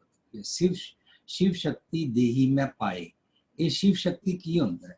ये शिव शक्ति होंदा है कि उन्होंने समझ आ जाती है कि शिव शक्ति को हमेशा ना नेगेटिव नाल जोड़िया गया है कि इहदे नाल साडी पल पल जिहड़ी आत्मक मौत होंदी है, वो इस दे नियम नूं समझ जाता है कि भी किस तरह इहदे नाल जुड़ो तां किस तरह गड़बड़ होंदी है। सो उन्हें इहदे बारे सारी सोझी लै ली। ਜਦੋਂ ਅਸੀਂ ਆਨੰਦ ਸਾਹਿਬ ਬਾਰੇ ਵੀ ਇੱਕ ਵਾਰੀ ਜ਼ਿਕਰ ਕੀਤਾ ਸੀ, ਸ਼ਿਵ ਸ਼ਕਤ ਆਪ ਪਾਏ ਕੇ ਕਰਤਾ ਆਪੇ ਹੁਕਮ ਵਰਤਾਏ। ਉਥੇ ਕਰਤਾ ਹੁੰਦਾ ਹੈ ਮਨ, ਜਿਵੇਂ ਅਸੀਂ ਕੱਲ ਵੀ ਡਿਸਕਸ ਕੀਤਾ ਸੀ। ਮੇਰਾ ਮਨ ਹੀ ਨੈਗੇਟਿਵ ਥਾਟਸ ਨੂੰ ਐਕੂਮੂਲੇਟ ਕਰਦਾ ਹੈ। ਰੱਬ ਜੀ ਕੋਈ ਮੈਨੂੰ ਨੈਗੇਟਿਵ ਥਾਟਸ ਨਹੀਂ ਦਿੰਦੇ ਨੇ। ਇਹ ਵਾਲਾ ਗੁਰਮਤ ਦਾ ਕਨਸੈਪਟ ਸਾਨੂੰ ਬਹੁਤ ਬਰੀਕੀ ਦੇ ਨਾਲ ਨਿਖੇੜ ਕੇ ਸਮਝਣਾ ਪਏਗਾ ਕਿ ਗੋਡ ਕਿਸੇ ਨੂੰ ਨੈਗੇਟਿਵ ਥਾਟਸ ਨਹੀਂ ਦਿੰਦਾ ਹੈ। ਗੋਡ ਕਨਸੈਪਟ ਗੁਰਮਤ ਅੰਦਰ only positive thinking, only virtues ਦਾ, ਓਨਲੀ ਰਤਨ ਜਵਾਹਰ ਮਾਣਿਕ ਦੀ ਦਾਤਾ ਦੇਣ ਵਾਲਾ ਗੋਡ ਕਨਸੈਪਟ ਹੈ ਗੁਰਮਤ ਦਾ। ਸੋ ਨੈਗੇਟਿਵ ਥਾਟਸ ਤੇ ਮੇਰਾ ਮਨ ਇੱਥੇ ਐਕੂਮੂਲੇਟ ਕਰਦਾ ਹੈ। ਇਸੇ ਕਰਕੇ ਸਾਰੇ ਪਾਠ ਹੀ ਮੇਰੇ ਮਨ ਨੂੰ ਪੜਾਏ ਜਾ ਰਹੇ ਨੇ। ਮੈਂ ਸਾਰਿਆਂ ਨਾਲ ਉਸ ਦਿਨ ਵੀ ਸਾਂਝ ਕੀਤੀ ਸੀ ਕਿ ਜਦੋਂ ਸ਼ਬਦਾਂ ਦੇ ਅਰਥ ਲਿਖੇ ਹੋਣ ਨਾ, ਮਨੁੱਖ ਧੋਖਾ ਦਿੰਦਾ ਹੈ, ਮਨੁੱਖ ਲੋਭੀ ਹੈ, ਇੱਕ ਪਦੇ ਦੀਆਂ 5 ਲਾਈਨਾਂ। ਮਨੁੱਖ ਧੋਖਾ ਦਿੰਦਾ ਹੈ, ਮਨੁੱਖ ਲੋਭੀ ਹੈ, ਮਨੁੱਖ ਹਰਾਮ ਦਾ ਖਾਂਦਾ ਹੈ, ਮਨੁੱਖ ਪਰਾਇਆ ਰੂਪ ਵੇਖਦਾ ਹੈ, ਮਨੁੱਖ ਲੋਕਾਂ ਕੋਲੋਂ ਬੇਈਮਾਨੀ ਕਰਦਾ ਹੈ। ਇਹ 4 ਪਦੇ ਕਰ ਦਿੱਤੇ। ਪੰਜਵੀਂ ਲਾਈਨ ਤੇ ਲਿਖ ਦਿੱਤਾ ਮਨੁੱਖ ਦੇਵੀ ਕੀ ਵਸ ਰੱਬ ਜਿਵੇਂ ਕਰਾਏ। ਇਹ ਗੁਰਮਤ ਕਨਸੈਪਟ ਦੇ ਅਰਥ ਬਿਲਕੁਲ ਨਹੀਂ ਨੇ। ਸਾਰੀ ਗੱਲ ਮਨੁੱਖ ਦੇ ਮਨ ਦੀ ਹੈ। ਮਨ ਨੈਗੇਟਿਵਸ ਐਕੂਮੂਲੇਟ ਕਰਦਾ ਹੈ। ਇਸ ਕਰਕੇ ਮਨ ਦੀ ਟੈਂਡੈਂਸੀ ਹੈ ਕਿ ਮਨ ਹਮੇਸ਼ਾ ਮੰਦੀਆਂ ਨੀਵੀਆਂ ਚੀਜ਼ਾਂ ਜਿਸ ਤਰ੍ਹਾਂ ਜਿੱਥੇ ਜਿੱਠਾ ਮਿਰਤ ਕੋ ਇਲ ਬੈਠੀ ਆਏ, ਇਲ ਰਹਿੰਦੀ ਉੜਦੀ ਇੰਨੀ ਉੱਚੀ ਹੈ, ਅੱਖਾਂ ਵੀ ਉਹਦੀਆਂ ਬੜੀਆਂ ਵਧੀਆ ਨੇ, ਇੰਨਾ ਧਰਤੀ ਤੇ 1000 ਫੁੱਟ ਤੋਂ ਬਰੀਕ ਦੇਖ ਲੈਂਦੀ ਹੈ, ਪਰ ਮੁਰਦਾਰ ਹੀ ਦੇਖਦੀ ਹੈ, ਗੰਦ ਹੀ ਵੇਖਦੀ ਹੈ। ਇੰਜ ਮਨ ਦੀ ਟੈਂਡੈਂਸੀ ਹੈ, ਇਹ ਹਮੇਸ਼ਾ ਨਾ ਨੈਗੇਟਿਵ ਹੀ ਕਲੈਕਟ ਕਰਦਾ ਹੈ। ਇसी ਕਰਕੇ ਸਾਰੇ ਧਰਮ ਦੀ ਪੜ੍ਹਾਈ ਮਨ ਨੂੰ ਹੈ। ਮਨ ਮੇਰੇ ਸੁਣ ਮਨ ਦੇ ਕੁੱਤੇ ਕੁੜਿਆਰ, ਮਨ ਮੂਰਖ, ਸਾਰੀ ਇਹ ਮਨ ਮੇਰਾ ਤੂੰ ਸਦਾ ਰੋਹਰ ਨਾਲੇ, ਹਮੇਸ਼ਾ ਮਨ ਨੂੰ ਸਮਝਾਇਆ। ਮਨ ਨੇ ਸ਼ਿਵ ਸ਼ਕਤ ਖਿਲਾਰੀ ਹੋਈ ਹੈ। ਮਨ ਹੁਣ ਉਹਦੇ ਬਾਰੇ ਸਮਝ ਚੁੱਕਾ ਹੈ ਪੂਰੀ ਤਰ੍ਹਾਂ। ਗੁਰਪ੍ਰਸਾਦੀ ਉਲਟੀ ਹੋ ਗਏ, ਉਹ ਪੂਰੀ ਤਰ੍ਹਾਂ ਪਰਤ ਚੁੱਕਾ ਹੈ।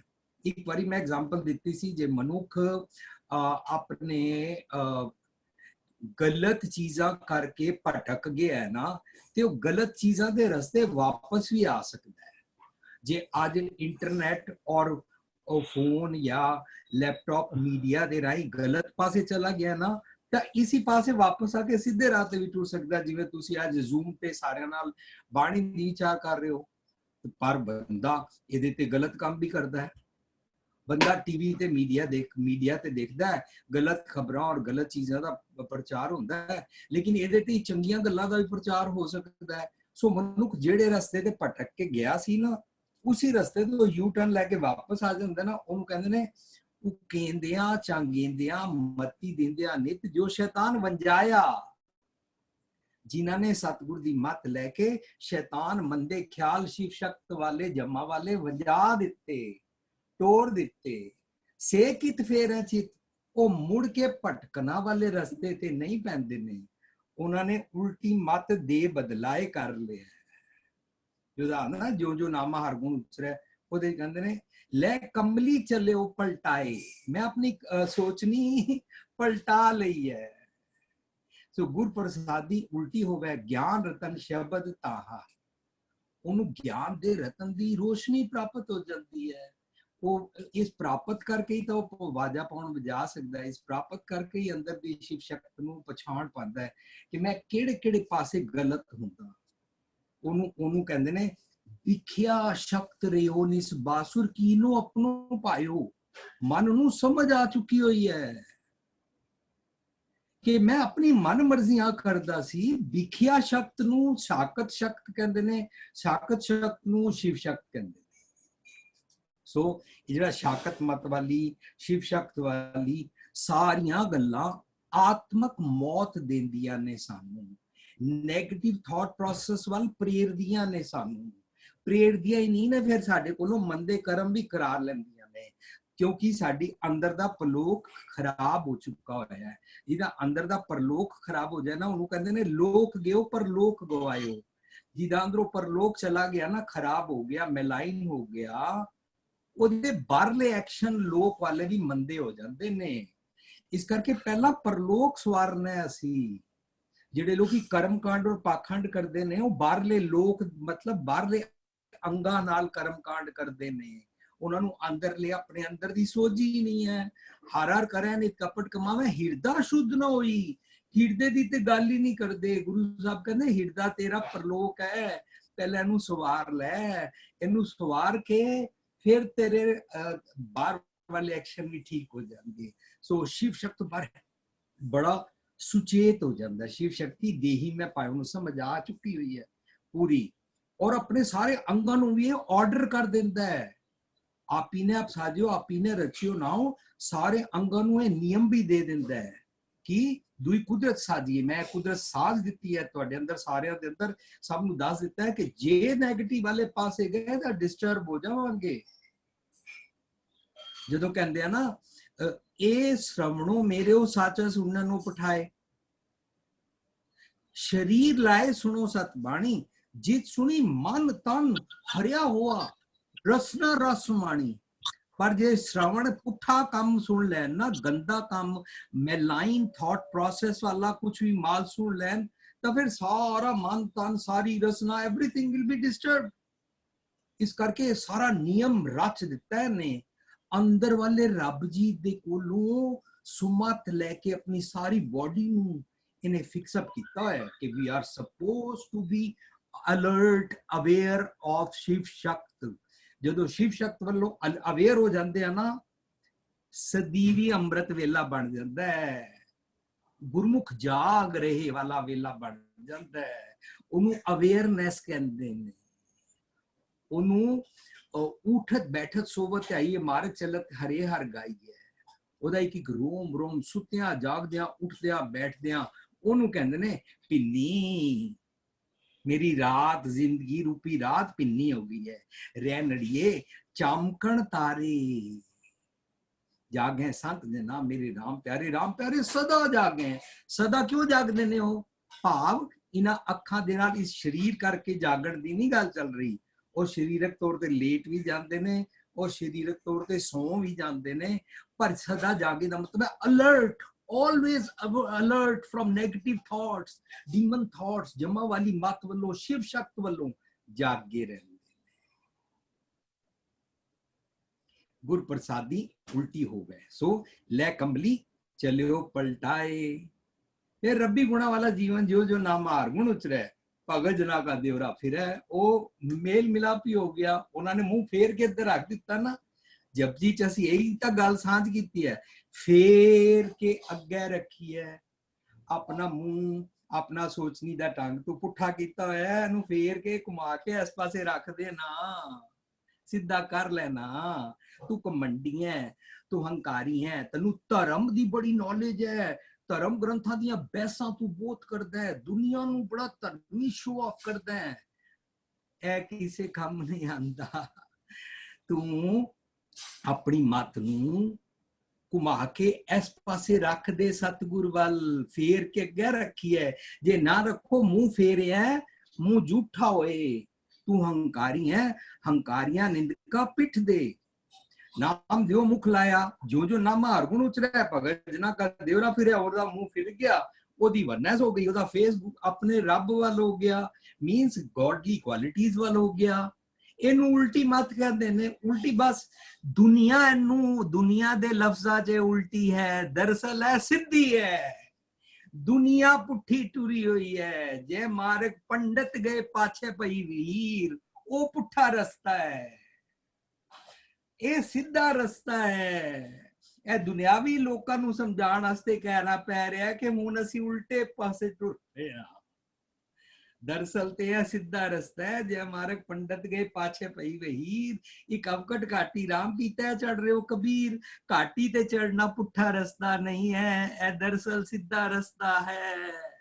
दुनिया दे लोग पुठे रास्ते टुर रहे ने, लफज ताई उल्टी बोलना पिया। हाँ जी जी जी भी जी बिल्कुल बहुत बढ़िया समझा रहे हो आप जी भी जी। बिल्कुल परमात्मा जेड़ा है वो सच ही दे रहा सानू, माया दा जहर परमात्मा नहीं दे रहा। बिल्कुल ठीक समझा रहे हो। ए असी जेड़ा माया दे प्रभाव हेठ कह लिए या अपने लालच वस असी आप ही जहर खा रहे हैं। बिल्कुल ठीक समझाना कर रहे हो। सुखविंदर जी एक पक्ष होर खोलिया जी सुखविंदर जी। ਜਿਹੜੀ ਪਹਿਲੀ ਪੰਕਤੀ ਆ ਰਹੀ ਹੈ ਨਾ, ਵਾਜੇ ਪਾਉਣ ਤੇ ਆਪ ਬਜਾਏ, ਉਹ ਸਮਝ ਵਿੱਚ ਤੇ ਆ ਰਹੀ ਸੀ ਪਹਿਲਾਂ ਵੀ ਕਿ ਗੁਰੂ ਦਾ ਜ਼ਿਕਰ ਹੈ। ਤੇ ਅਗਰ ਗੁਰੂ ਦੇ ਨਾਲ ਗੁਰੂ ਬਣ ਕੇ ਅਗਰ ਸੱਚ ਦਾ ਵਰਤਾਵਾ ਕਰ ਰਿਹਾ ਮਨ, ਤੇ ਫਿਰ ਸ਼ਿਵ ਦੇ ਨਾਲ ਸ਼ਕਤੀ ਦਾ ਜ਼ਿਕਰ ਕਿਉਂ ਆਇਆ? ਫਿਰ ਤਾਂ ਕੇਵਲ ਸ਼ਿਵ ਹੀ ਜਾਣਾ ਚਾਹੀਦਾ ਸੀ ਅੰਦਰ, ਕਿਉਂਕਿ ਗੁਰੂ ਦੇ ਰਾਹੀਂ ਮਨ ਜਾਗਰਿਤ ਹੋ ਗਿਆ, ਤੇ ਕੇਵਲ ਫਿਰ ਸ਼ਿਵ ਹੀ ਹੋਣਾ ਚਾਹੀਦਾ ਸੀਗਾ। ਇਹ ਗੱਲ ਠੀਕ ਹੈ, ਸ਼ਿਵ ਤੇ ਸ਼ਕਤੀ ਦੋਨੋਂ ਅੰਦਰ ਮੌਜੂਦ ਹਨ। ਥੋੜਾ ਜਿਹਾ ਇਸ ਪੱਖ ਨੂੰ ਵੀ ਖੋਲ ਦਿਓ ਜੀ ਸੁਖਵਿੰਦਰ ਵੀ ਜੀ।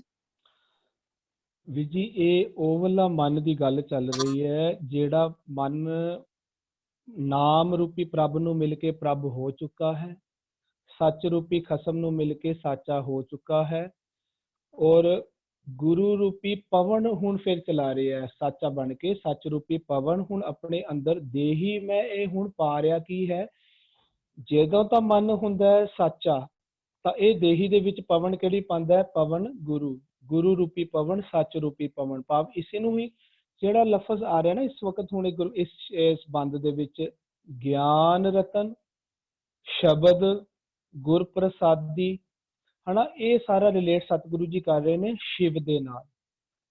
ਤੇ ਜਿਹੜੀ ਜਿੱਥੋਂ ਮੱਤ ਸਾਡੀ ਉਲਟੀ ਹੋਈ ਹੈ, ਉਲਟੀ ਵਾਲੀ ਮੱਤ ਨੂੰ ਬੋਲ ਰਹੇ ਨੇ ਸ਼ਕਤੀ। ਗੁਰਬਾਣੀ ਦੇ ਵਿੱਚ ਇੱਕ ਸ਼ਬਦ, ਅਸੀਂ ਇਹ ਬੰਦ ਸਮਝਣ ਤੋਂ ਪਹਿਲਾਂ ਨਾ, ਇੱਕ ਗੁਰਬਾਣੀ ਦੇ ਵਿੱਚ ਸ਼ਬਦ ਹੈ, ਉੱਥੇ ਇੱਕ ਤੁਕ ਸਤਿਗੁਰੂ ਜੀ ਨੇ ਬਿਲਕੁਲ ਇਸੇ ਨਾਲ ਰਿਲੇਟ ਕਰਕੇ ਬੜੀ ਪਿਆਰੀ ਲਿਖੀ ਹੈ, ਬੜੇ ਧਿਆਨ ਨਾਲ ਅਸੀਂ ਸ਼ਰਵਣ ਕਰੀਏ। ਉੱਥੇ ਸਤਿਗੁਰੂ ਜੀ ਕਹਿੰਦੇ ਨੇ, ਉਲਟੀ ਸਕਤ ਸ਼ਿਵੈ ਘਰ ਆਈ, ਕਦੋਂ? ਮਨ ਵਸਿਆ ਹਰ ਅੰਮ੍ਰਿਤ ਨਾਮ। ਸਤਿਗੁਰੂ ਜੀ ਆਖਦੇ ਨੇ, ਉਲਟੀ ਸਕਤ ਸ਼ਿਵੈ ਘਰ ਆਈ, ਮਨ ਵਸਿਆ ਹਰ ਅੰਮ੍ਰਿਤ ਨਾਮ। ਜਦੋਂ ਮਨ ਆਪਣੇ ਅੰਦਰ ਨਾਮ ਨੂੰ ਵਸਾ ਲੈਂਦਾ ਨਾ, ਇਸ ਨੂੰ ਕਹਿੰਦੇ, ਜਦੋਂ ਮਨ ਆਪਣੇ ਅੰਦਰ ਸਤਿਗੁਰੂ ਜੀ ਦੇ ਨਾਮ ਨੂੰ ਵਸਾ ਲੈਂਦਾ, ਇਸ ਨੂੰ ਆਖਦੀ ਹੈ ਗੁਰਬਾਣੀ ਕਿ ਇਹ ਮਨ ਸ਼ਿਵ ਦੇ ਘਰ ਦੇ ਵਿੱਚ ਇਹਦਾ ਵਾਸਾ ਹੋ ਗਿਆ। ਇਸੇ ਨੂੰ ਹੀ ਕਹਿੰਦੇ ਨੇ, ਕਦੋਂ ਹੋਇਆ? ਕਦੋਂ? ਕਹਿੰਦਾ ਇਹਨੇ ਨਾ ਸ਼ਕਤੀ ਤੋਂ ਆਪਣੇ ਆਪ ਨੂੰ ਉਲਟ ਕਰ ਲਿਆ ਸੀ, ਭਾਵ ਸ਼ਕਤੀ ਤੋਂ ਮੂੰਹ ਫੇਰ ਲਿਆ ਸੀ। ਉਲਟੀ ਸਕਤ, ਸ਼ਕਤ ਵੱਲ ਤੋਂ ਉਲਟੀ ਕਰ ਲਿਆ ਸੀ ਮਨ ਨੇ। ਉਲਟੀ ਰੇ ਮਨ ਉਲਟੀ ਰੇ, ਸਾਕਤ ਸਿਓ ਕਰ ਉਲਟੀ, ਜਿਸ ਨੂੰ ਸਾਕਤ ਵਾਲੇ ਖਿਆਲ ਕਹਿੰਦੇ ਨੇ, ਦੁਰਮਤ ਕਹਿੰਦੇ ਨੇ, ਉਸੇ ਨੂੰ ਸ਼ਕਤੀ ਕਹਿੰਦੇ ਨੇ। ਸ਼ਿਵ ਸ਼ਕਤੀ ਦੇਹੀ ਦੇ ਅੰਦਰ ਨਹੀਂ ਹੈ। ਦੇਹੀ ਦੇ ਅੰਦਰ ਜਾਂ ਤਾਂ ਮਨ ਸ਼ਿਵ ਪਾ ਸਕਦਾ ਹੈ, ਜਾਂ ਤਾਂ ਸ਼ਕਤੀ। ਸ਼ਕਤੀ ਆਪਾਂ ਨੂੰ ਰਿਲੇਟ ਕਰਾਂਗੇ ਗਿਆਨ ਤੋਂ ਉਲਟ ਰਤਨ, ਗਿਆਨ ਰਤਨ ਸ਼ਬਦ ਤੋਂ ਉਲਟ, ਭਾਵ ਅਗਿਆਨੀ ਮਤ। ਗਿਆਨ ਰਤਨ ਦੇ ਉਲਟ ਕੀ ਹੋਏਗਾ? ਅਗਿਆਨ ਰੂਪੀ ਰਤਨ, ਅਗਿਆਨਤਾ, ਦੁਰਮਤ, ਮਾਇਆ, ਦੂਜਾ ਭਾਵ। ਜਦੋਂ ਮਨ ਆਪ ਦੂਜੇ ਭਾਵ ਵਿੱਚ ਫਸਿਆ ਸੀ, ਆਪ ਦੁਰਮਤ ਵਿੱਚ ਫਸਿਆ ਸੀ, ਤੇ ਦੇਹੀ ਚ ਕੀ ਪਾਉਂਦਾ ਸੀ? ਇਹ ਸ਼ਕਤੀ, ਭਾਵ ਮਾਇਆ, ਭਾਵ ਦੁਰਮਤ। ਦੇਹੀ ਮੈਂ ਮਨ ਸ਼ਕਤੀ ਪਾਉਂਦਾ ਸੀ, ਜਦੋਂ ਸ਼ਕਤੀ ਵਾਲੇ ਦਾ ਮੂੰਹ ਸੀ। ਜਦੋਂ ਇਸਨੇ ਸ਼ਕਤੀ ਵੱਲ ਆਪਣਾ ਮੂੰਹ, ਸ਼ਕਤੀ ਵੱਲੋਂ ਉਲਟਾ ਕੇ ਸ਼ਿਵ ਵਾਲੇ ਪਾਸੇ ਆਪਣਾ ਮੂੰਹ ਕਰ ਲਿਆ। ਸ਼ਿਵ ਭਾਵ ਗਿਆਨ ਰਤਨ, ਭਾਵ ਸ਼ਬਦ, ਭਾਵ ਸੱਚ। ਸੱਚ ਨੂੰ ਹੀ ਗੁਰਬਾਣੀ ਸ਼ਿਵ ਆਖਦੀ ਹੈ, ਨਾਮ ਨੂੰ ਹੀ ਗੁਰਬਾਣੀ ਸ਼ਿਵ ਆਖਦੀ ਹੈ। ਗੁਰਮੁਖ ਈਸ਼ਰ, ਗੁਰ ਗੋਰਖ ਬਰਮਾ। ਗੁਰਮੁਖ ਨਾਮ ਗੁਰਬਾਣੀ ਇਹੀ ਸ਼ਿਵ, ਗੁਰਬਾਣੀ ਦਾ ਸ਼ਿਵ ਇਹੀ ਹੈ। ਕਹਿੰਦੇ ਜਦੋਂ ਮਨ ਦੇ ਵਿੱਚ ਅੰਮ੍ਰਿਤ ਨਾਮ ਵਸ ਚੁੱਕਾ ਹੁੰਦਾ ਹੈ, ਤੇ ਇਸ ਨੂੰ ਇਹੀ ਕਹਿੰਦੇ ਨੇ ਕਿ ਸਾਡਾ ਮਨ ਸ਼ਿਵਪੁਰੀ ਦੇ ਵਿੱਚ ਵਸ ਰਿਹਾ। ਅੱਛਾ, ਫਿਰ ਇੱਕ ਹੋਰ ਜਗ੍ਹਾ ਸਤਿਗੁਰੂ ਜੀ ਆਖਦੇ ਨੇ, ਕਹਿੰਦੇ ਨੇ ਸ਼ਿਵ ਕੀ ਪੁਰੀ ਚ ਹੁੰਦਾ ਕੀ ਹੈ? ਕਹਿੰਦੇ ਸ਼ਿਵ ਕੀ ਪੁਰੀ ਬਸੈ ਬੁੱਧ ਸਾਰ। ਸ਼ਿਵ ਕੀ ਪੁਰੀ ਬਸੈ ਬੁੱਧ ਸਾਰ। ਬੁੱਧ ਸਾਨੂੰ ਕਿਵੇਂ ਪ੍ਰਾਪਤ ਹੁੰਦੀ ਹੈ? ਜਦੋਂ ਤਿੱਥੈ ਘੜੀਐ ਸੁਰਤ ਮਤ ਮਨ ਬੁੱਧ। ਜਦੋਂ ਸਾਡੀ ਸੁਰਤ, ਜਦੋਂ ਅਸੀਂ ਸਤਿਗੁਰੂ ਜੀ ਦੀ ਮੱਤ ਪ੍ਰਾਪਤ ਕਰਦੇ ਹਾਂ, ਤਾਂ ਉਸ ਸੁਰਤ ਨੂੰ ਮਨ ਵੀ ਮੰਨਣ ਲੱਗਦੇ ਨੇ, ਤਾਂ ਮਨ ਵਿੱਚ ਵਿਵੇਕ ਬੁੱਧ ਪ੍ਰਗਟ ਹੁੰਦੀ ਹੈ।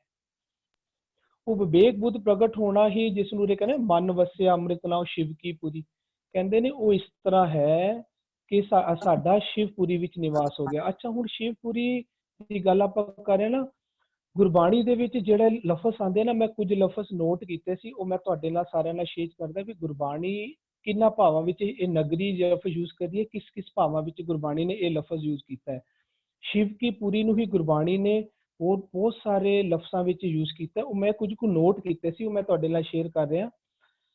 ਗੁਰਬਾਣੀ ਵਿੱਚ ਜਿੱਥੇ ਵੀ ਆਏਗਾ ਨਾ, ਲਾਹੌਰ ਸ਼ਹਿਰ, ਬੇਗਮਪੁਰਾ ਸ਼ਹਿਰ, ਅਨਭਵ ਨਗਰ, ਆਪਨ ਨਗਰ, शिव नगरी, काया नगरी, अबचल नगर, द्वारका नगरी, बैकुंठ नगर, साची नगरी, देही नगरी, हर नगरी, गंधर्व नगर, ये सारे इक्को भाव दे विच आए ने। सतगुरु जी ने ये लफज अलग अलग यूज कीते ने एक, लेकिन कहते ने ये सारे ही साडे अंदर जदों साडा मन ਅੰਮ੍ਰਿਤ ਰੂਪੀ ਨਾਮ ਨੂੰ ਅੰਦਰ ਵਸਾ ਲੈਂਦਾ ਹੈ, ਅੰਮ੍ਰਿਤ ਰੂਪੀ ਨਾਮ ਰੂਪੀ ਪ੍ਰਭ ਸੱਚ ਨੂੰ ਅੰਦਰ ਵਸਾ ਲੈਂਦਾ ਹੈ, ਤੇ ਇਹ ਅੰਦਰ ਨਾ ਹੁਣ ਅੰਦਰ ਵਾਲੀ ਸ੍ਰਿਸ਼ਟੀ ਦੇ ਵਿੱਚ ਪਵਨ ਰੂਪੀ ਪੌਣ ਆਪ ਵਜਾਂਦਾ ਹੈ। ਸਾਰੀ ਅੰਦਰਲੀ ਸ੍ਰਿਸ਼ਟੀ 'ਚ ਇਹ ਪਵਨ ਰੂਪੀ ਸ਼ਿਵ ਹੀ ਦੇਹੀ 'ਚ ਪਾਉਂਦਾ, ਕਿਉਂਕਿ ਸ਼ਿਵ ਤੇ ਸ਼ਕਤੀ 'ਚ ਦੋਨਾਂ 'ਚੋਂ ਇੱਕ ਹੀ ਚੀਜ਼ ਦੇਹੀ ਅੰਦਰ ਰਹਿ ਸਕਦੀ ਹੈ। ਹਉਮੈ ਨਾਵੈ ਨਾਲ ਵਿਰੋਧ ਹੈ, ਦੋਏ ਨਾ ਵਸੈ।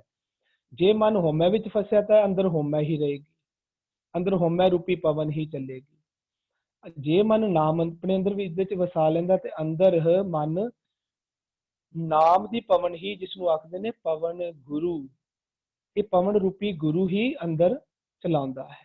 ਇਸ ਨੂੰ ਹੀ ਆਖਦੇ ਨੇ ਗੁਰ ਪ੍ਰਸਾਦ। ਜਦੋਂ ਮਨ ਸਤਿਗੁਰੂ ਜੀ ਕਿਰਪਾ ਨੂੰ ਧਾਰਨ ਕਰ ਲੈਂਦਾ, ਭਾਵ ਨਾਮ ਨੂੰ ਆਪਣੇ ਵਿੱਚ ਵਸਾ ਲੈਂਦਾ, ਨਾਮ ਰੂਪੀ ਕਿਰਪਾ ਲੈ ਲੈਂਦਾ ਹੈ, ਇਹਦੀ ਸ਼ਕਤੀ ਵੱਲੋਂ ਉਲਟੀ ਹੋ ਜਾਂਦੀ ਹੈ, ਉਲਟੀ ਕਰ ਲੈਂਦਾ ਹੈ। ਇਸੇ ਨੂੰ ਅਗਲੀ ਕਹਿੰਦੇ ਨੇ ਗੁਰਪ੍ਰਸਾਦੀ ਉਲਟੀ ਹੋਵੇ ਨੂੰ ਕਹਿ ਰਹੇ ਨੇ। ਕਹਿੰਦੇ ਕੀ ਹੁੰਦਾ ਹੈ? ਗਿਆਨ ਰਤਨ ਸ਼ਬਦ। ਉੱਥੇ ਸਿਰਫ ਗਿਆਨ ਰਤਨ ਸ਼ਬਦ ਹੀ ਵਸਦਾ। ਹੁਣ ਪਹਿਲਾਂ ਸ਼ਕਤੀ ਵਸਦੀ ਸੀ, ਹੁਣ ਸ਼ਿਵ ਰੂਪੀ ਗਿਆਨ ਰੂਪੀ ਸ਼ਬਦ ਹੀ ਉੱਥੇ ਵਸਦਾ ਹੈ। ਇਸੇ ਨੂੰ ਹੀ ਸਤਿਗੁਰੂ ਜੀ ਸੋਦਰ ਵਾਲੀ ਪੌੜੀ ਵਿੱਚ ਐਕਸਪਲੇਨ ਕਰਦੇ ਨੇ। ਕਹਿੰਦੇ ਹੁਣ ਕੀ ਹੁੰਦਾ ਹੈ? ਕਹਿੰਦੇ ਨੇ ਗਾਵਨ ਤੁਧਨੋ ਪਵਨ ਪਾਣੀ ਬੈ ਸੰਤਰ।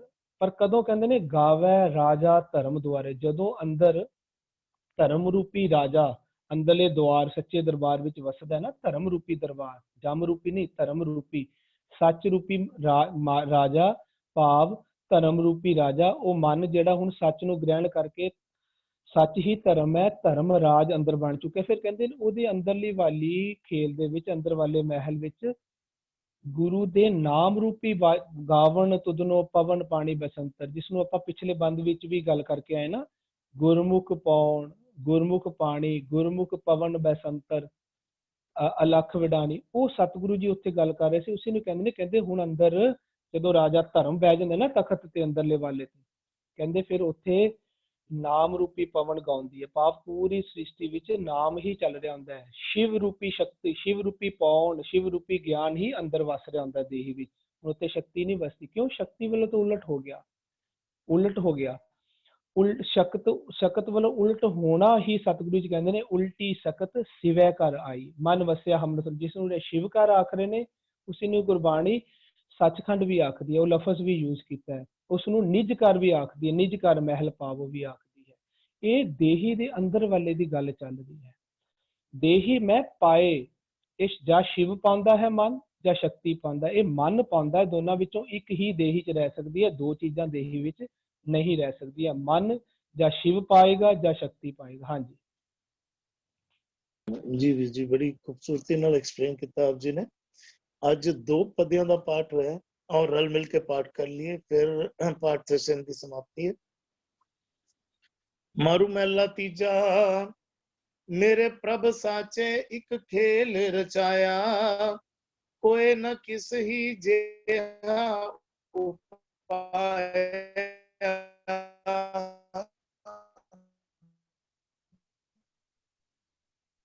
आपे फर्क कौन है आप बजाए, शिव शक्ति देही में पाए। जी वॉइस नहीं आ रही, नेटवर्क प्रॉब्लम है। उल्टी होवे गुर प्रसादी उल्टी होवे, ज्ञान रतन शब्द ताहे। होइयां बेअंत भुलां दी किमा। वाहिगुरू जी का खालसा, वाहिगुरू जी की फतेह जी। ਵੀਰ ਜੀ ਵੈਸੇ ਸਮਾਂ ਹੋ ਗਿਆ, ਇਜਾਜ਼ਤ ਹੈਗੀ ਸਵਾਲ ਜਵਾਬ ਦੇ ਸੈਸ਼ਨ ਦੀ ਸਤਬੀਰ ਵੀਰ ਜੀ, ਜਾਂ ਇੱਕ ਅੱਜ ਦੇ ਵਿਚਾਰ ਵਿੱਚੋਂ ਇੱਕ ਸਵਾਲ ਸੀਗਾ, ਉਹ ਵਿਚਾਰ ਵਿੱਚੋਂ ਹੀ ਸਵਾਲ ਕਰ ਲਿਆ ਜਾਏ ਸਤਬੀਰ ਵੀਰ ਜੀ? ਲੈ ਲਓ ਅੱਜ। ਹਾਂ ਸਵਾਲ ਜ਼ਰੂਰ ਨਾਲ ਦੇ ਨਾਲ ਇੱਕ ਸਵਾਲ ਜ਼ਰੂਰ ਰੱਖੋ ਰੋਜ਼ਾਨਾ। ਵੀਰ ਜੀ ਅੱਜ ਨਾ ਭੁਪਿੰਦਰ ਵੀਰ ਜੀ ਨੇ ਇੱਕ ਸ਼ਬਦ, ਇੱਕ ਮਿੰਟ ਵੀਰ ਜੀ ਸਾਰਿਆਂ ਨੂੰ ਬੇਨਤੀ ਹੈ ਆਡੀਓ ਨਾ ਔਨ ਕਰਿਓ ਪਲੀਜ਼ ਵੀਰ ਜੀ। ਵੀਰ ਜੀ ਅੱਜ ਭੁਪਿੰਦਰ ਵੀਰ ਜੀ ਪਲੀਜ਼ ਇੱਕ ਮਿੰਟ ਆਡੀਓ ਔਨ ਕਰਿਓ। ਵੀਰ ਜੀ ਤੁਸੀਂ ਅੱਜ ਇੱਕ ਸ਼ਬਦ ਦੀ ਸਾਂਝ ਪਾਈ ਸੀ ਵਿਚਾਰਾਂ ਵਿੱਚ, ਉਹ ਤੁਸੀਂ ਸ਼ਬਦ ਰਿਲੇਟ ਕੀਤਾ ਸੀਗਾ ਮਨ ਨਾਲ। ਜਿਵੇਂ ਕਿ ਉਹ ਸ਼ਬਦ ਸੀਗਾ ਕਿ ਆਪੀ ਨੇ ਆਪ ਸਾਜਿਓ, ਆਪੀ ਨੇ ਰਚਿਓ ਨਾਉ। दुई कुदरत साजिए कर आसन डिठो चाओ दाता करता आप तू तुस देवे करे पसाओ। ਇਹ ਸ਼ਬਦ ਮਨ ਨਾਲ ਕਿਵੇਂ ਸੰਬੋਧਿਤ ਹੋ ਰਿਹਾ ਵੀ ਜੀ? ਥੋੜਾ ਜਿਹਾ ਡਿਸਕ੍ਰਾਈਬ ਕਰੋ ਪਲੀਜ਼ ਸੁਖਵਿੰਦਰ ਵੀ ਜੀ ਜਾਂ ਭੁਪਿੰਦਰ ਵੀ ਜੀ। ਹਾਂਜੀ ਭੁਪਿੰਦਰ ਜੀ ਤੁਸੀਂ ਪਹਿਲਾਂ ਬੋਲੋਗੇ ਕਿ ਮੈਂ ਸਾਂਝ ਕਰਾਂ? ਨਹੀਂ ਵੀ ਜੀ ਪਹਿਲੇ ਤੁਸੀਂ ਕਰੋ ਪਲੀਜ਼। ਤੁਸੀਂ ਸਾਂਝ ਕੀਤੀ ਸੀ ਵੀ ਜੀ ਪਹਿਲੇ ਪਲੀਜ਼। ਤੁਸੀਂ ਮਨ ਨਾਲ ਸੰਬੋਧਿਤ ਕੀਤਾ ਸੀਗਾ ਪਲੀਜ਼। ਜਦੋਂ ਅਸੀਂ ਹੁਣ ਪਿਛਲੇ 2 ਹਫ਼ਤਿਆਂ ਤੋਂ ਜਿਹੜਾ ਪ੍ਰਕਰਣ ਪੜ੍ਹਦੇ ਆ ਰਹੇ ਹਾਂ ਨਾ, ਉਸ ਪ੍ਰਕਰਣ ਨੂੰ ਅਸੀਂ ਇਹ ਪੜ੍ਹ ਰਹੇ ਹਾਂ ਕਿ ਮਨ ਜਦੋਂ ਸਤਿਗੁਰ ਦੀ ਮੱਤ ਲੈ ਲੈਂਦਾ ਹੈ ਨਾ ਤਾਂ ਉਹਦੇ ਨਾਲ ਮਰਜ ਹੋ ਜਾਂਦਾ ਹੈ। ਤੇ ਜਦੋਂ ਮਰਜ ਹੋ ਜਾਂਦਾ ਹੈ ਤਾਂ ਉਹ ਫਿਰ ਆਪਣੇ ਅੰਦਰ ਦੀ ਆਪ ਨਵੀਂ ਸ੍ਰਿਸ਼ਟੀ ਸਾਜਦਾ, ਕਿਉਂਕਿ ਉਹਨੇ ਗੁਰ ਕਾ ਸ਼ਬਦ ਬਣਾਵੋ ਇਹ ਮਨ ਨਵਾਂ ਮਨ ਬਣਾ ਲਿਆ। ਜਦੋਂ ਨਵਾਂ ਮਨ ਬਣਾ ਲਿਆ ਨਾ ਤਾਂ ਉਹਨੇ ਕਿਸ ਤਰ੍ਹਾਂ ਬਣਾਇਆ? ਉਹਨੇ ਆਪਣਾ ਨੈਗੇਟਿਵ ਥਾਟ ਪ੍ਰੋਸੈਸ ਦਾ ਸਾਰਾ ਕੁਝ ਸਮਰਪਣ ਕੀਤਾ ਹੈ ਨਾ, ਸਾਰਾ ਕੁਝ ਸਰੈਂਡਰ ਕੀਤਾ ਹੈ। ਤਾਂ ਉਹਨੇ ਆਪਣੀ ਸਾਜਨਾ ਕਰਨ ਵਾਸਤੇ ਆਪਣੇ ਆਪ ਨੂੰ ਰੱਬ ਜੀ ਅੱਗੇ ਪੇਸ਼ ਕੀਤਾ, ਨੀਚ ਕਰਦੇ ਰੱਬ ਜੀ ਦੇ ਅੰਦਰ। ਜਦੋਂ ਪੇਸ਼ ਕਰਦਾ ਨਾ ਉਸ ਤੋਂ ਬਾਅਦ ਉਹ ਆਪਣੀ ਸਾਰੀ ਸ੍ਰਿਸ਼ਟੀ ਸਾਜਣ ਯੋਗ ਹੋ ਜਾਂਦਾ ਹੈ।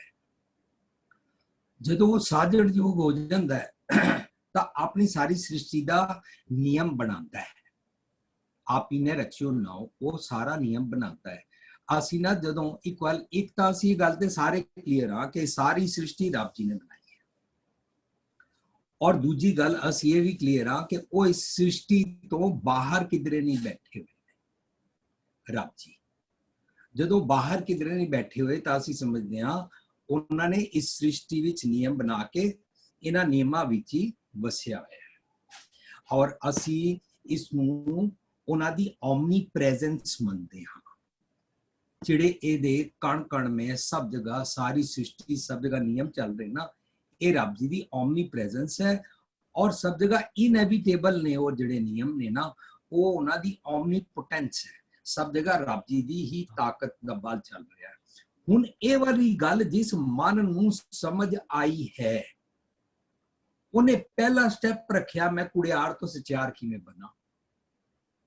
ਵੀ ਜੀ ਇਹਦੇ ਵਿੱਚ ਨਾ ਮੇਰਾ ਵੀ ਉਹੀ ਡਾਊਟ ਹੈਗਾ, ਤੁਸੀਂ ਮਨ ਨਾਲ ਸੰਬੋਧਿਤ ਕਰ ਰਹੇ ਹੋ, ਇਹਦੇ ਵਿੱਚ ਕਲੀਅਰ ਆਇਆ ਹੈ ਆਪ ਹੀ ਨੇ ਆਪ ਸਾਜਿਓ, ਆਪ ਹੀ ਨੇ ਰਚਿਓ ਨਾਉ ਦੁਈ ਕੁਦਰਤ ਸਾਜੀਏ। ਵੀ ਜੀ ਇਹਦੇ ਵਿੱਚ ਗੱਲ ਆ ਰਹੀ ਹੈ ਉਸ ਆਪ ਨੇ, ਉਹ ਪਰਮਾਤਮਾ ਨੇ ਆਪਣੇ ਆਪ ਨੂੰ ਸਹਿਬੰਗ, ਜੋ ਸਹਿਬੰਗ ਹੈਗਾ ਹੈ ਉਸ ਨੂੰ ਸਾਜਿਆ, ਫਿਰ ਦੁਈ ਕੁਦਰਤ ਸਾਜੀਏ। ਇਸ ਵਿੱਚ ਵੀ ਜੀ ਮਨ ਦਾ ਸੰਬੋਧਿਤ ਤੇ ਕਿਤੇ ਆ ਹੀ ਨਹੀਂ ਰਿਹਾ।